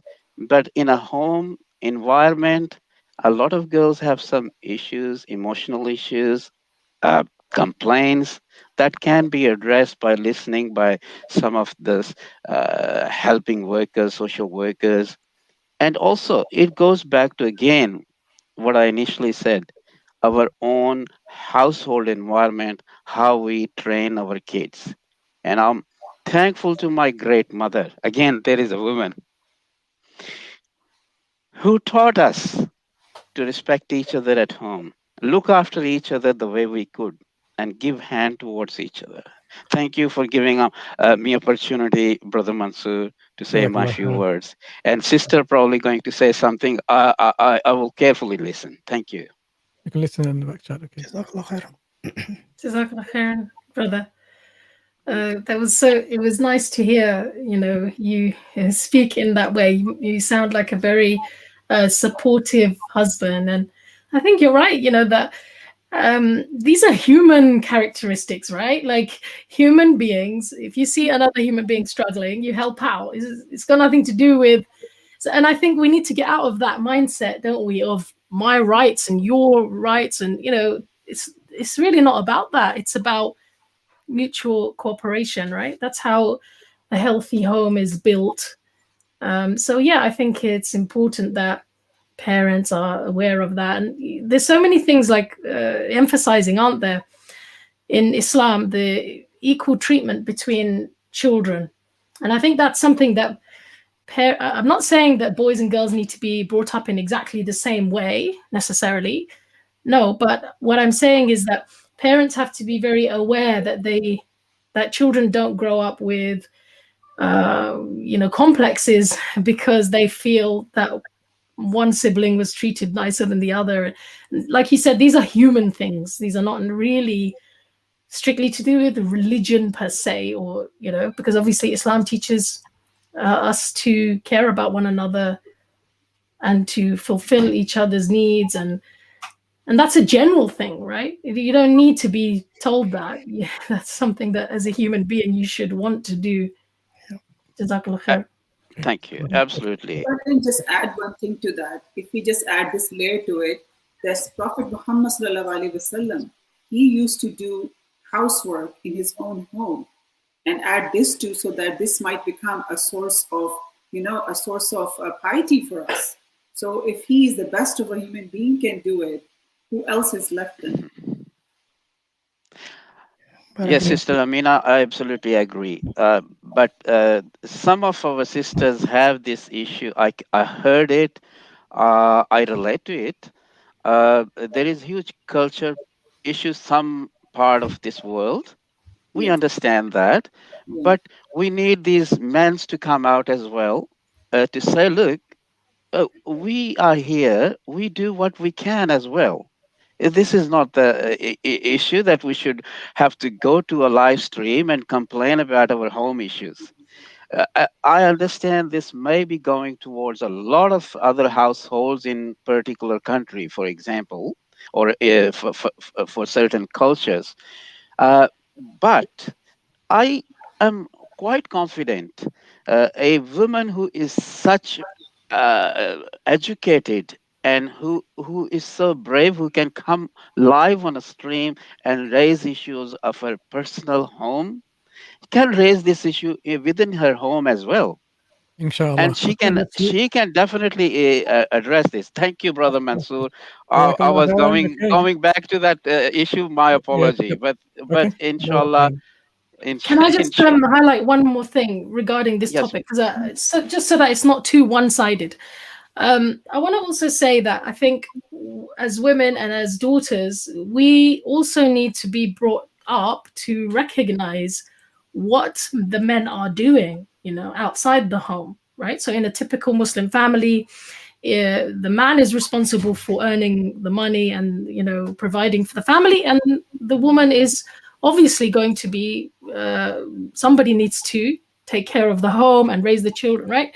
So sometimes what happens is, because society considers, for some reason, considers having a career and going out and working as some kind of privilege, right? Rather than seeing it as a burden and also a challenge and a difficulty, what can happen is we grow up thinking, well, dad is lying, you know, sitting around and mom is doing the work, when actually dad has been slogging away all day, right? But he's now come home and he's relaxing. So give him a chance to relax, right? So I think along with saying that, of course, Rasulullah Sallallahu Alaihi Wasallam used to help in the house where it was needed, etc., etc. At the same time, we've got to point out sometimes to the younger generation and to our children what their dads are doing, you know, because sometimes they see dad relaxing at home. They don't realize that he's been facing the world, he's been dealing with all these difficulties, he's got all the financial problems in his head, right? And so there's nothing wrong. In fact, it's an honor for a wife to be, you know, serving her husband. In fact, I'm sure my husband would rather I was there right now helping him out with something. Sure. I think the Quran, Allah subhanahu wa ta'ala captures it quite well in Surah An-Nisa, the same chapter about women, in verse number 32, where he says, "And do not wish for that by which Allah has made some of you exceed others. For men is a share of what they have earned, and for women is a share of what they have earned. And ask Allah for His bounty." So what I believe in this stream and the last stream we were trying to highlight is the fact that feminism somehow is opposed to what Allah has ordained in the Quran. Yes, that God has ordained for His creation. And they want to break the families apart. They want to break society apart in a way with their own whims and desires, that they want to show this equality in socio-political, economic, all aspects, when in reality we have different ways of approaching our issues, our problems, and our the socio-political, economic aspects. So this is something I think we wanted to highlight from this particular stream. And now that we are nearing the end of the stream, we got only 2 more guests, I believe. So inshallah, we should be wrapping up fairly quickly. I want to once again thank from the bottom of my heart for all the sisters and all those ustadhas who have come on our panel and spent the time, nearly 3 hours, I think more than 3 hours now, leaving their families and their children to be taken care of by the dads, I'm assuming. So jazakallah khair for that, ustadhas. So we have Badriya. Yeah, Sister Badriya. You're unmuted. Sorry, you need to unmute yourself. Assalamu alaikum. Wa alaikum salam. Hello, can you hear me? Yes. Oh, is it? It's unmuted, I think. No, we can hear you. Go ahead. Can you hear me properly? Because my connection is kind of bad. We can hear you loud and clear. Go ahead. Okay, good. Alhamdulillah. Okay, so I had a question on, like, I just wanted to ask, like, is it okay for me to be someone who focuses on their career and, like, pushes that more in than maybe, say, like, becoming a mother and becoming a wife, for example, all of these things, even though that is part of the sunnah to become a wife and to fulfill like half your deen in that way, but at the same time I want to lead a balanced life, and I don't want to push just one area of the deen on myself. Like, if Allah has opened the door of a career for me, I'm going to go through that and I'm going to excel in that as much as I can, to the point of like to become like the best in that field if I have the opportunity to. But at the same time, if Allah opens the door of marriage and every other things, like you know, obviously if your mom is alive, you serve your mom and you serve her well, and every role that Allah gives you, you try to do your best in it, and it really depends on what Allah gives, what Allah gives you, basically. So I just wanted to know, like, if I can choose what to focus on without putting a lot of like pressure on myself in one area. Does that make sense? Yeah. Like, I feel like we should promote balance, and I feel sometimes we don't see balance. Assalamu alaikum, sister. I'll just make a little comment, and if anyone else wants to, they can as well. Jazakallah khair for your question. I think the thing is, Sister Badriya, we do have a biological clock that's ticking, right? So, without wanting to put pressure on anyone, I'm just saying it's just a fact that we need to accept that, as human beings, there is kind of a window of time, right, within which we probably need to try to get married and, establish a family. And those are natural things that we as human beings want. And if we don't want it now, we will want it probably later on, right? So I think the point is that, especially in the Muslim community, there's usually a window of time that you want to take advantage of, and you want to, actively try to get married, and it's an important and wonderful part of life. So not to neglect that, and not to kind of push opportunities to get married away, if you are pursuing other interests, you have other studies and things like that. Yes. That shouldn't be a problem. It's just, I guess, unfortunately, in our times, the kind of balance is sometimes tipped in the wrong direction. And I know shuyukh who have sisters who come to them who reach their 40s and etc., who didn't get married, and then who are suffering, as a result of that, and they really feel it, and they really wish that they could have got married earlier and had children, and they feel like, in a way, they were kind of lied to, about this idea that they could have it all and they could get married whenever. And so I think we have to be realistic as well, and as the Prophet ﷺ said, if a man comes to you, or he said to the fathers, if a man comes to you whose character and deen satisfy you, then, and in other words, he comes to you to propose, then marry him to your daughter. So the Prophet ﷺ is encouraging us to take those opportunities, right? And see them as a blessing from Allah. Unfortunately, many sisters don't see marriage proposals as rizq, as a blessing from Allah that might not be there forever, So I think it's about having that balance. I myself got married when I was a teenager, and I'm studying and pursuing other things now, and my children are a lot older. So there are different ways of doing things, I think. I would like to hear Brother Raja's perspective on that. He's been quiet for a while. I know it's quite late in Pakistan. Really appreciate your patience, Brother Raja. Do you want to make any comments? Jazakallah khair. I think Sister Fatima has mentioned it really well. I'll just add a slightly different angle to it, which is that at the end of the day, we have to look at it from this perspective that we're here to worship Allah subhanahu wa ta'ala. And so our ultimate success is success in dunya and akhirah. This is why we ask, Rabbana atina fid dunya hasana wa fil akhirati hasana wa qina azaban nar. So our ultimate objective is that we want success in dunya and akhirah.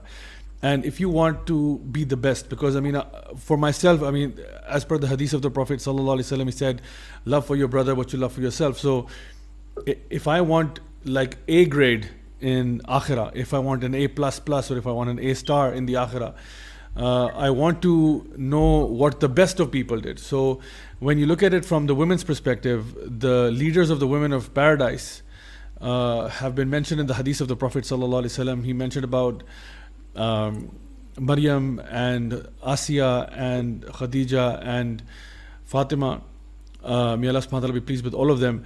And all of these women were people who were married, or for example, they were raising a family, looking after their home, and this is what made them rise in rank. So there is nothing stopping a woman from working, as Sister Fatima very eloquently pointed out. There is nothing wrong with a woman wanting to work and having a career, but alhamdulillah, when we want to strive for the best, then there is great reward and great ajr from Allah subhanahu wa ta'ala in raising a family, and this is something that gives you a win-win in both circumstances, meaning it gives you that peace of mind, having a family, having children, having people who are around you, who love you, who care for you, all of those things.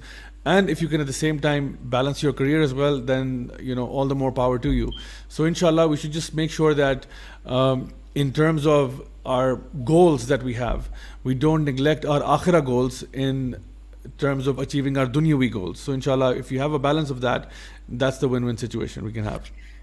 Yes, and can I just add to what Brother Raja said, that remember, that was an excellent point, Brother Raja.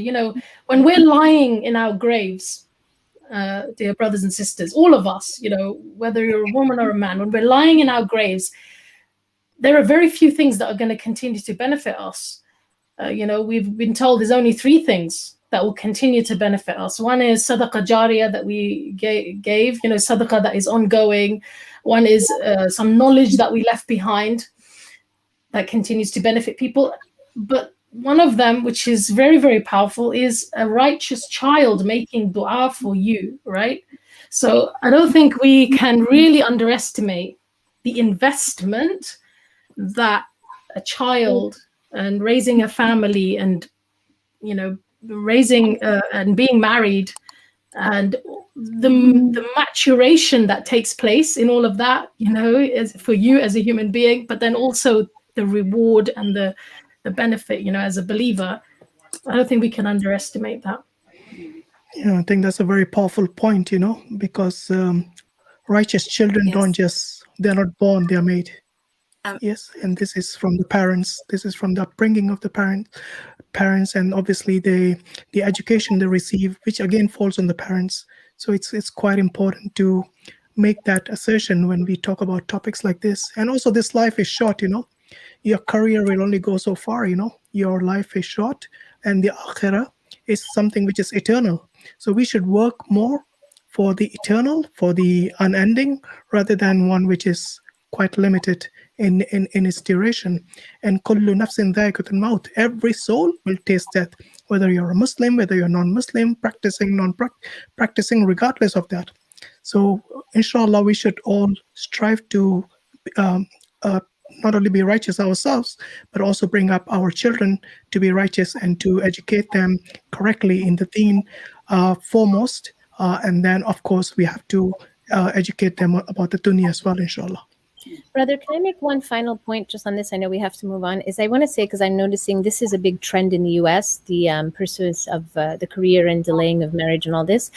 We have to be really careful that as we're doing that, we are not falling prey to the other temptations. So there's women and there's brothers who they will delay marriage till late 20s and 30s, but then now they're kind of talking to guys and girls on the side. So you're delaying marriage so you can pursue career, but then you're engaging in things that are very displeasing to Allah as you're pleasing Him to pursue something that will help the community. So we have to be really careful that as we're delaying marriage and we have these natural human desires, that we're not falling prey to these other things that are haram that could possibly make those great intentions that we originally had, that they can taint them and steal the reward and put us in a bad position in the akhirah. But thank you so much, Brother Raja. I wanted to say that as well. Jazakallah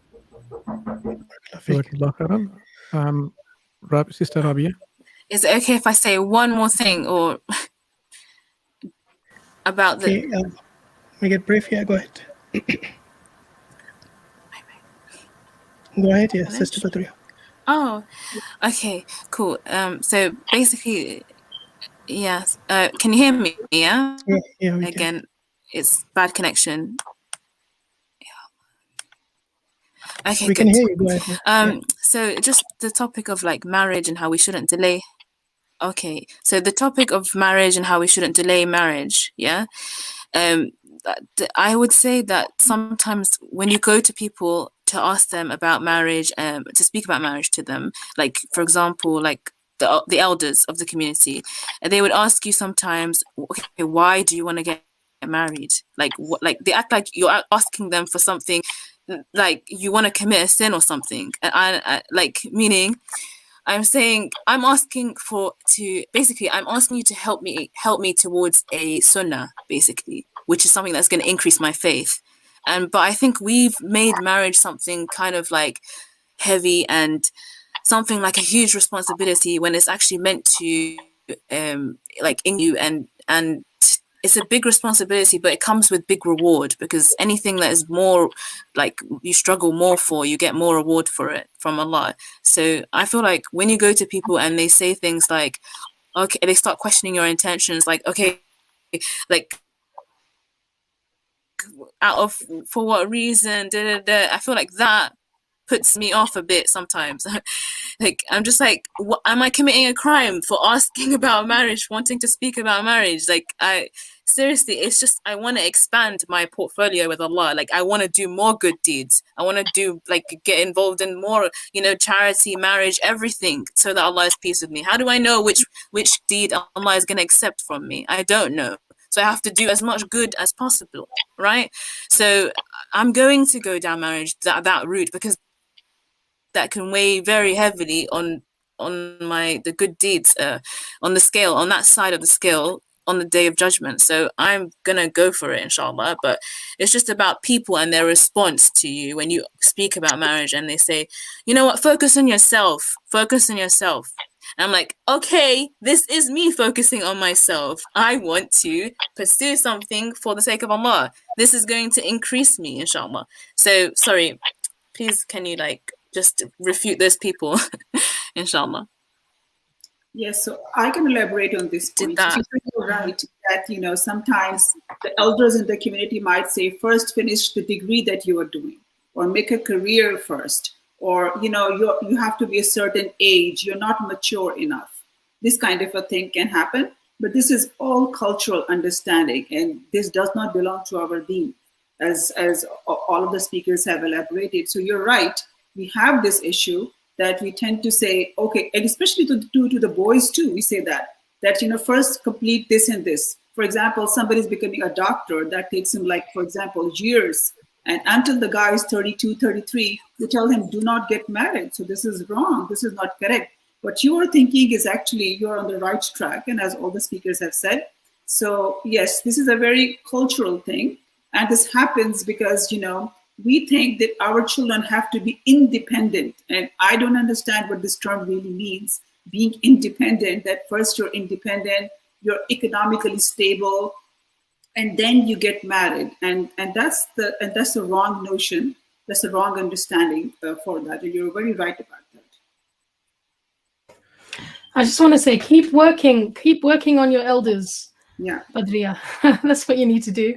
You need to keep working on them, because sometimes they think you're so young, they still see you as a baby, their little baby. So sometimes you have to show them that you're an adult now, and you're making these you're asking them from a mature perspective, and you're right, parents, if your children fall into haram because you stopped them from getting married and they were interested in getting married and they came to you, then the sin is on you. We need to be making it easier, of course, but sometimes it's just that they see you as their kids, so you have to kind of work on them, inshallah. Inshallah. Jazakallah khairan, Sister Badriya, for the great question. Okay.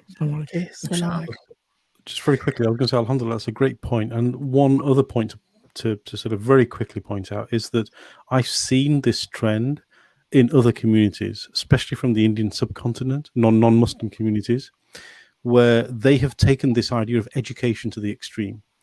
And there are many parents that I've spoken to, many friends of mine that I've spoken to, who have daughters at home now that are in their mid-30s, early 40s, who have multiple advanced degrees and unable to secure husbands. Yeah. So this is not an Islamic problem. This is not a Muslim problem. This is a where do you put your priorities problem. And we have other communities out there that have experienced this, that are now regretting heavily that they even encouraged their children to go down this route, because now they're having other issues. Just a quick point to make. Thank you. Great. Jazakallah khair. Sister Rabia, last guest. Assalamu alaikum. Wa alaikum salam wa rahmatullahi wa barakatuh. Can you hear me? Where are you from? Any question, inshallah? Oh, you came on our show last time, didn't you? Was it from the Netherlands? Yeah, I did actually. I'm from the Netherlands, yes. I remember now. Well, I see the sisters over here. Allahumma barik fikum. I'm so proud of you. May Allah subhanahu wa ta'ala bless your lives. And the brothers also, of course. My issues actually, it's about the hijab. I know it has to do with feminism, but it has more to do with my own self and the issue that I have. I used to actually wear the niqab and the hijab, and I don't anymore. Like I fell hard, and I have been struggling with getting up actually, and getting back to the point where I was really happy wearing my hijab and niqab and just, yeah. So I really want your advice, sisters, if you can. Maybe. May Allah make it easy for you, sisters. Just to give a background, the sister has had some physical abuse and basically mistreatment in the country that she lives in. So I believe she's asking for your advice, what she should do in this situation. Let me know, Sister Rabia, if I've misrepresented anything. No, that's right. You mean that she's had physical abuse due to hijab?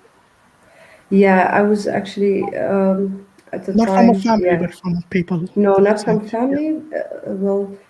My family doesn't have an issue with it, but they don't really like me wearing niqab. They rather have me just wearing the traditional, actually cultural hijab, because I don't. Yeah, it's not really the correct hijab, and this is where I started struggling actually, and I had a lot of abuse from non-Muslims outside of my home, and I used to wear niqab actually before I got married.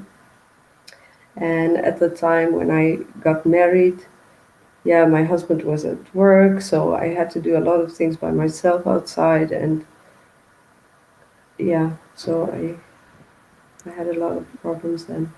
Can I ask the sister a question, sister? Assalamu alaikum. Sister, I'd love to know. You said there were some abuses in situation, and may Allah subhanahu wa ta'ala make it easy for you and protect you from any mistreatment. I wanted to ask you, what do you feel actually deep down? Even though that happened, right? Everything is connected to an emotion, like the sister said, or everything is connected to an experience. If you could pinpoint the reason you took it off. Yeah, I really love my niqab, of course, and I still do, yeah. But the problem was actually when I took off my niqab, and then I started to wear like only the abaya with like a scarf, and then I started feeling like I wasn't wearing the correct hijab. So that made it easier, like to just take it off, because then I felt like, yeah, I don't know. You mean like you felt like a hypocrite because you weren't doing the full thing, so maybe this is not acceptable, so what's the point type of a thing? Well, not a hypocrite, but yeah. I didn't feel like a hypocrite, and I still don't, alhamdulillah, because... Yeah, no, I want to be clear too. I wasn't saying that you were, I would just... No, I know. I want to be clear on your live. Some people tell me this. Some sisters say, well, I can't wear hijab because I'm broken. So until I'm fixed, until I'm a better Muslim, I can't put it on.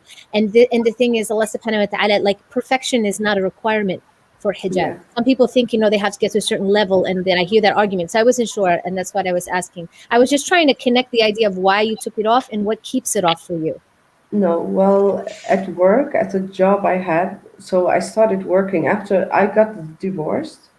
So after I got divorced, I had to go out and work. And actually, that's when the problem started, because at work I couldn't wear my niqab. Then I took my off my niqab, and then after that they started to complain about my jilbab. So then I had, like, you know, it was just small steps, but in the end I just ended up taking it off. So it was, if you don't mind it was us also asking, because I was like weak in my iman, and that's also because of all the problems that came at me like at once. So sister, which country are you in? Just out of I live interest. in the Netherlands. Yeah, last time I said they banned the niqab, but they didn't actually. They partly, so you can't go into public places with niqab. Well, sister, you know, I can really Yeah, and feel that sorry, you, yeah, okay, go ahead. sorry, it seems like you've been through a lot, you know, in a short amount of time, divorce and having to go out to work and probably discrimination and yeah, and actually at the time I got the divorce, that's when my daughter was born also. So subhanallah. So you've had a lot on your plate. May Allah subhanahu wa ta'ala, you know, help you in all of that. Yeah, the thing is that you don't want. First of all, who said to you that taking off the niqab means that you're not wearing correct hijab anymore? You know? No, that's not what This I is said. not. It was like from all those small steps, and then in the end, when I started to wear just a scarf with pants and everything, and then I started to think like this is not what it's supposed to be. So then I took off the scarf, and then I started to, like, when I was feeling a bit better about myself and everything, and the situation calmed down a bit, then I started to work on like the way I dress, and I still do, but I still don't wear the hijab. So. And do you pray, sister? Yeah, I actually, this is something that I did hold on to, because this is the part of my deen that was easy because it was private. It's like, yeah. So please make sure that you keep hold of your salah, you know, because the salah is the key to everything else. You know, once a person starts losing the salah, then they become in great peril. So it's very good that you're holding on to the salah. You know, please keep that up. And please be aware that shaitan, he's always, you know, working on us, right? He's always working on us. So he will make you feel like, well, I'm not perfect, I'm not doing things right, so let me just be all or nothing. And as Muslims, we don't need to be all or nothing, okay? Do your best. Do the best that you can in your situation, but don't do all or nothing, because then, yani, I'm sure that all your experiences, from all your experiences, you must have felt that the one person or the one being that you do have in your life is Allah. Yeah. And you don't want to lose your connection to Allah, because then that's the real loss, isn't it? Yeah, that's absolutely true. All of these things, they happen to people. But the real loss will be that connection with Allah. So I would really encourage you to not allow shaitan to give you these thoughts, you know, that I'm not good enough, this hijab isn't good enough. Some hijab is better than no hijab, yeah? No, you're absolutely right. But the issue is not only this, but what I felt also, what like also influenced me a lot is the fact that when I started to have these issues and started to, like, you know, go out of balance, like, I felt like the sisters that I had around me, you know, because you live in a very different world when you're like,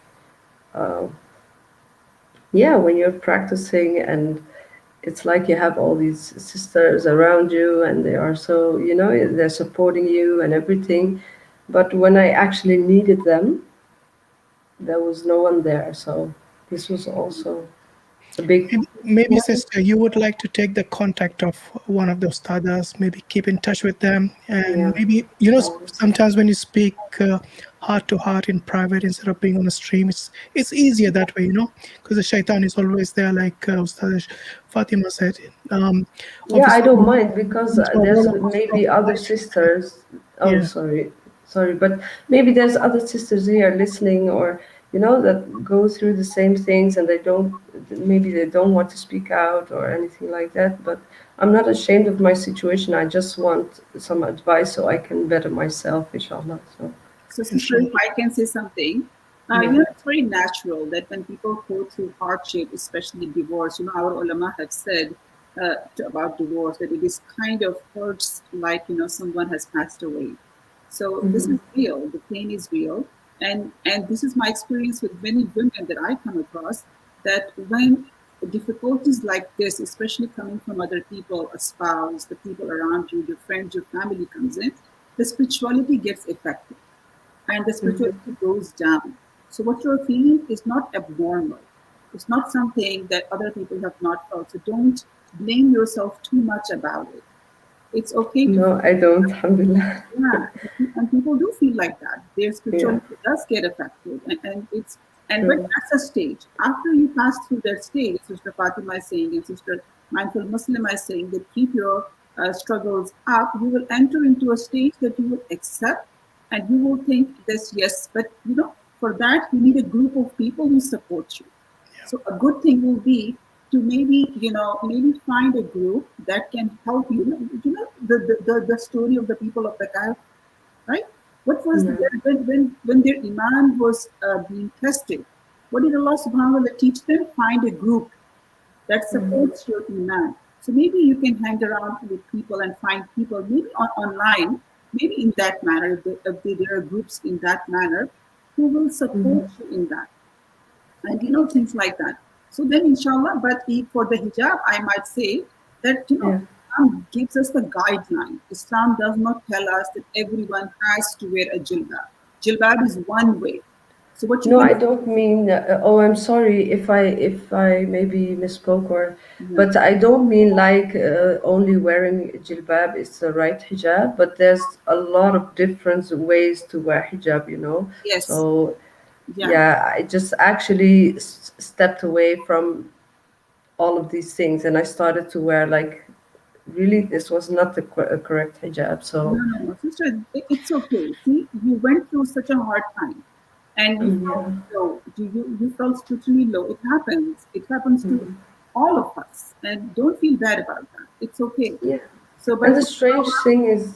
Yeah. The strange thing is how much I love my hijab, and I want to wear it, but I can't bring up. No. Inshallah, you will find the time, and the strength will come that you will start wearing it again. Inshallah, you coming here and expressing this concern in front of so many people speaks of the courage that you have, the courage that you have to accept and to do this. And inshallah, Allah Subhanahu wa Taala will bless you with the courage to do that. So don't feel bad about it.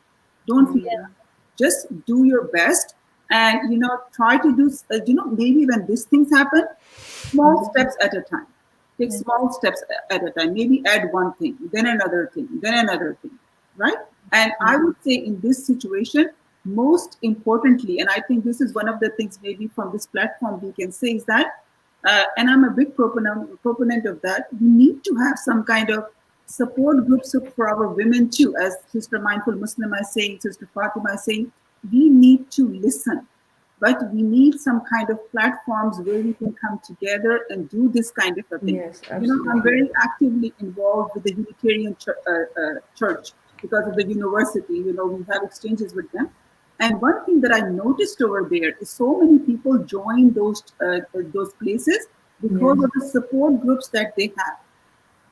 Yeah, subhanAllah, this is also a very big issue when we don't have support around us. That's what I was talking about earlier, because that's when you need the sisters the most. And then I felt like they all had they were all busy, no one called anymore, no one asked how you're doing, are you still breathing? That's the thing. And maybe Sister Mindful Muslimah was saying in the beginning, this is why she came online, because she saw this kind of a need, that women need this kind of a support where they need somebody to listen to them and, and acknowledge that. So first of all, don't feel bad.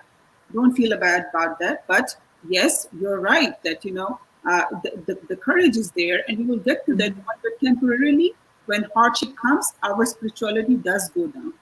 So, but inshallah, may Allah subhanahu wa ta'ala make it easy for you. And I kind of, I respect you for the courage you have for this. So may Allah subhanahu wa ta'ala reward you, but don't feel bad. Try your best. Try your best. Sister, can I say one last thing? I just want to suggest her very specific. I know she asks for advice. When I'm having a very, very hard time, what has always helped me and has never failed me for anything like this is the sunnah. Rasul Sallallahu Alaihi Wasallam, he says, the slave is closest to his Lord in sujood. So what I would do is in the last third of the night, continuously, I would put my face into sujood and I would call out to Allah subhanahu wa ta'ala at this deep, deep feeling that I have. Everything you expressed to us, sister, I'm sure you can say that and more. And Allah subhanahu wa ta'ala, he always answers the caller at the moment that he calls. And may Allah subhanahu wa ta'ala make ease for you, inshallah. Thank you so much for your advice. Sister Rabia, I just want to say, I really love you for the sake of Allah. Sister Rabia, just as a last kind of advice to you, I just want to say that of course, we love you for the sake of Allah, and we support you, in your struggles. I just want to point out to you that, really please reflect on this, that sometimes when the Muslim community disappoint us, we disobey Allah. A person can disobey Allah in order to seek revenge on the Muslim community. I'm not saying you're doing that. I'm just saying, it's something for us to really think about, because sometimes you hear this. Somebody says, I had a bad experience, so I stopped praying. I had these Muslims didn't treat me well, and so I stopped doing this. You see, there's no connection between those two things. No, but of course we don't have tawakkul on the Muslim community. Of course, you're right. Should be supporting you. Yeah, exactly. It's the other way around. When you're going through these things and you need someone to tell you, wake up, what are you doing, and you don't have that. That's more the issue than that I really was disappointed in them. I mean, of course they have their own lives, but it's you feel like you need that support, and it's not there anymore because you've made mistakes, because it's like you're not. But my dear sister, what can cause a spiral? This is something that the ulama talk about, that can lead a person into a spiral of more negativity and more kind of distance away from Allah, is that you stop doing some of the other commands of Allah. Yeah, so you want to do the opposite. That your nafs and the shaitan is encouraging you to kind of stop doing certain things. No, you want to double down and do those things, because that's how your iman will increase. Yeah, by increasing the good deeds, obeying Allah. And that's what sabr is, isn't it? Sabr is continuing to obey Allah despite what's going on, and continuing to stay away from sin despite what's going on. So although we do sympathize with you, I would like to show you a bit of tough love and say to you that my dear sister, you don't want to be a person who loses the dunya and the akhirah, right? You want to be somebody who, regardless of the trials of this life, you stayed connected to Allah, you stayed obedient to Allah to the best of your ability. That's all, to the best of your ability in your situation. So to the best of your ability when it comes to the hijab, when it comes to the obligations, because hijab is an obligation, Allah subhanahu wa ta'ala has given us guidelines about how, it's not just guidelines, it's commands. He's commanded us how we must be in public, right? Everything except the face and the hands to be covered with something loose, opaque, not something that is a dazzling display in and of itself. If it fulfills those things, then be happy and do your best to do that, because the one best friend that you have is Allah.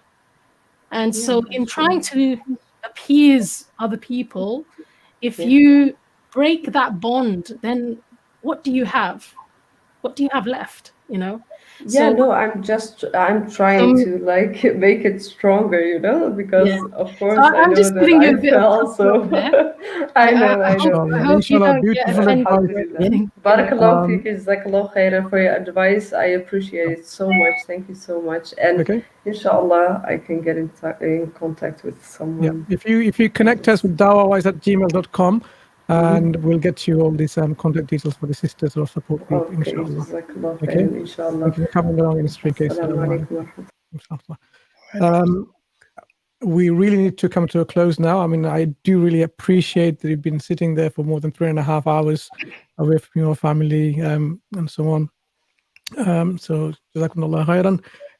If we just go along to just say a few concluding words on the stream, on the subject, inshallah, and not to prolong any further. Shall we start with brother in Pakistan who's getting very late? Just very briefly, what would you like to share as a concluding remark, inshallah, on this topic? Jazakumullah khairan, bro. I would say that I think it's more about understanding our responsibilities than about demanding our rights. Men and women both need to understand that they have responsibilities on them from Allah subhanahu wa ta'ala. And as long as we do our part, because we understand that not everybody in the world is going to give us our rights, so what we should look at is that, am I fulfilling my responsibilities on others around me? So I think if you look at it from that perspective, inshallah, this whole issue of men right, women rights is going to be resolved, inshallah. Barakallah fi, Jazakallah khairan. Ustadhah Aminah. Yes, no, Jazakallah khairan Katira for inviting me here today and giving the opportunity to be here. May Allah subhanahu wa ta'ala reward you for doing all of this. And my concluding remark would be that, have Allah subhanahu wa ta'ala at the center of our lives, and that will solve everything else for us. Of course, challenges are there. Of course, human beings make mistakes and all of these things go on. But inshallah, we have to keep trying, and we have to keep trying not for ourselves, but for other people as well. So inshallah, and then, the rights are always earned, never demanded. So, and they're earned by pleasing Allah subhanahu wa ta'ala. So inshallah, may Allah subhanahu wa ta'ala give us the tawfiq to do that, inshallah. Ameen. Jazakallah khair. Sheikh Fatima? You go to unmute. Jazakallah khairan. I think I just want to say that alhamdulillah, Allah subhanahu wa ta'ala blessed us with Islam, and He gave us in it the way to look at the world with such wisdom. If only we were to reflect and we were to really look into, the wisdoms, we would see them. Unfortunately, the narrative is often hijacked, it's taken over, and so we can't see the beauty. But I think in essence, what we can say is that Allah subhanahu wa ta'ala is neither male nor female. Okay, and He is our highest authority. So as Muslim women, we submit to Allah, and He sets the standard, and we don't make men our standard. And I hope everyone can go with that message, and I encourage everybody to seek knowledge, study the seerah, study Islam properly, because I think one of the biggest problems in our community is ignorance of our own deen. So jazakumullahu khairan. Assalamu alaikum wa rahmatullahi wa barakatuh. Sister Mindful Muslimah. I wanted to say jazakumullahu khairan for creating this platform, and may Allah subhanahu wa ta'ala reward each and every person that was here, taking every moment of their time. May Allah subhanahu wa ta'ala count it on your scale times 10. I wanted to say maybe first to any sisters who's having doubt in their faith and feminism and those ideologies creeping in, instead of asking why, because I deal with this with women a lot, instead of asking why can I not do this and why can I not do that, instead ask, why are you asking why? Why are you asking why? What have you been made to feel as if there's something wrong with the way that our deen is? Because oftentimes these feelings come from another place of influence. And lastly, for each and every one of us, I remind myself, as I remind everyone else, to try as best we can to give everyone their haqq. We are all shepherds of sheep. We each have a place. If myself as a mother, I make sure my children get their rights. As a father, if he makes sure that his wife gets and the kids gets, we all do these things. Allah subhanahu wa ta'ala will make sure that the home is a place of barakah and a place where our daughters, our boys, all of them, they're brought up in a way that is very healthy and very true and aligned with Islam. So may Allah subhanahu wa ta'ala make it easy for all of us to do this. Ameen ya Rabbil Alameen. Ustadh Hashim, your final remarks. I think everyone said a lot. It's quite late, so I'll keep it brief. Ramadan is just around the corner now, so inshallah, may Allah balagna Ramadan. We do the best during Ramadan, make it easy for everyone, and may Allah accept from us our ibadah, our fasting, our du'as, and our zakat, and whatever good works that we intend to do, inshallah. So Jazakallah khair once again to the brother Raja, Sister Aminah, Ustadhah Aminah, Sheikha Fatima, and Sister Mindful Muslimah for your help in making this topic more interesting than what it would be just with the two of us here. So thank you very much, and we learned a lot from you. And inshallah, in future, we hope that you will come back to our panel and maybe discuss some other topics which are related to women in Islam and maybe non-Muslims as well. So Jazakallah khair, inshallah, keep us in the du'as. Okay, Jazakumullahu khairan. Without any making any longer, I really appreciate you present. It's been a privilege and an honor listening to all of you and learning from you. So we just hope that our Muslim brothers and sisters have benefited and will benefit. So please share this stream and share it with your friends, your families, because we have an excellent discussion here from our esteemed panel members. So until next time, subhanakallahumma bihamdik, ashhadu an la ilaha illa anta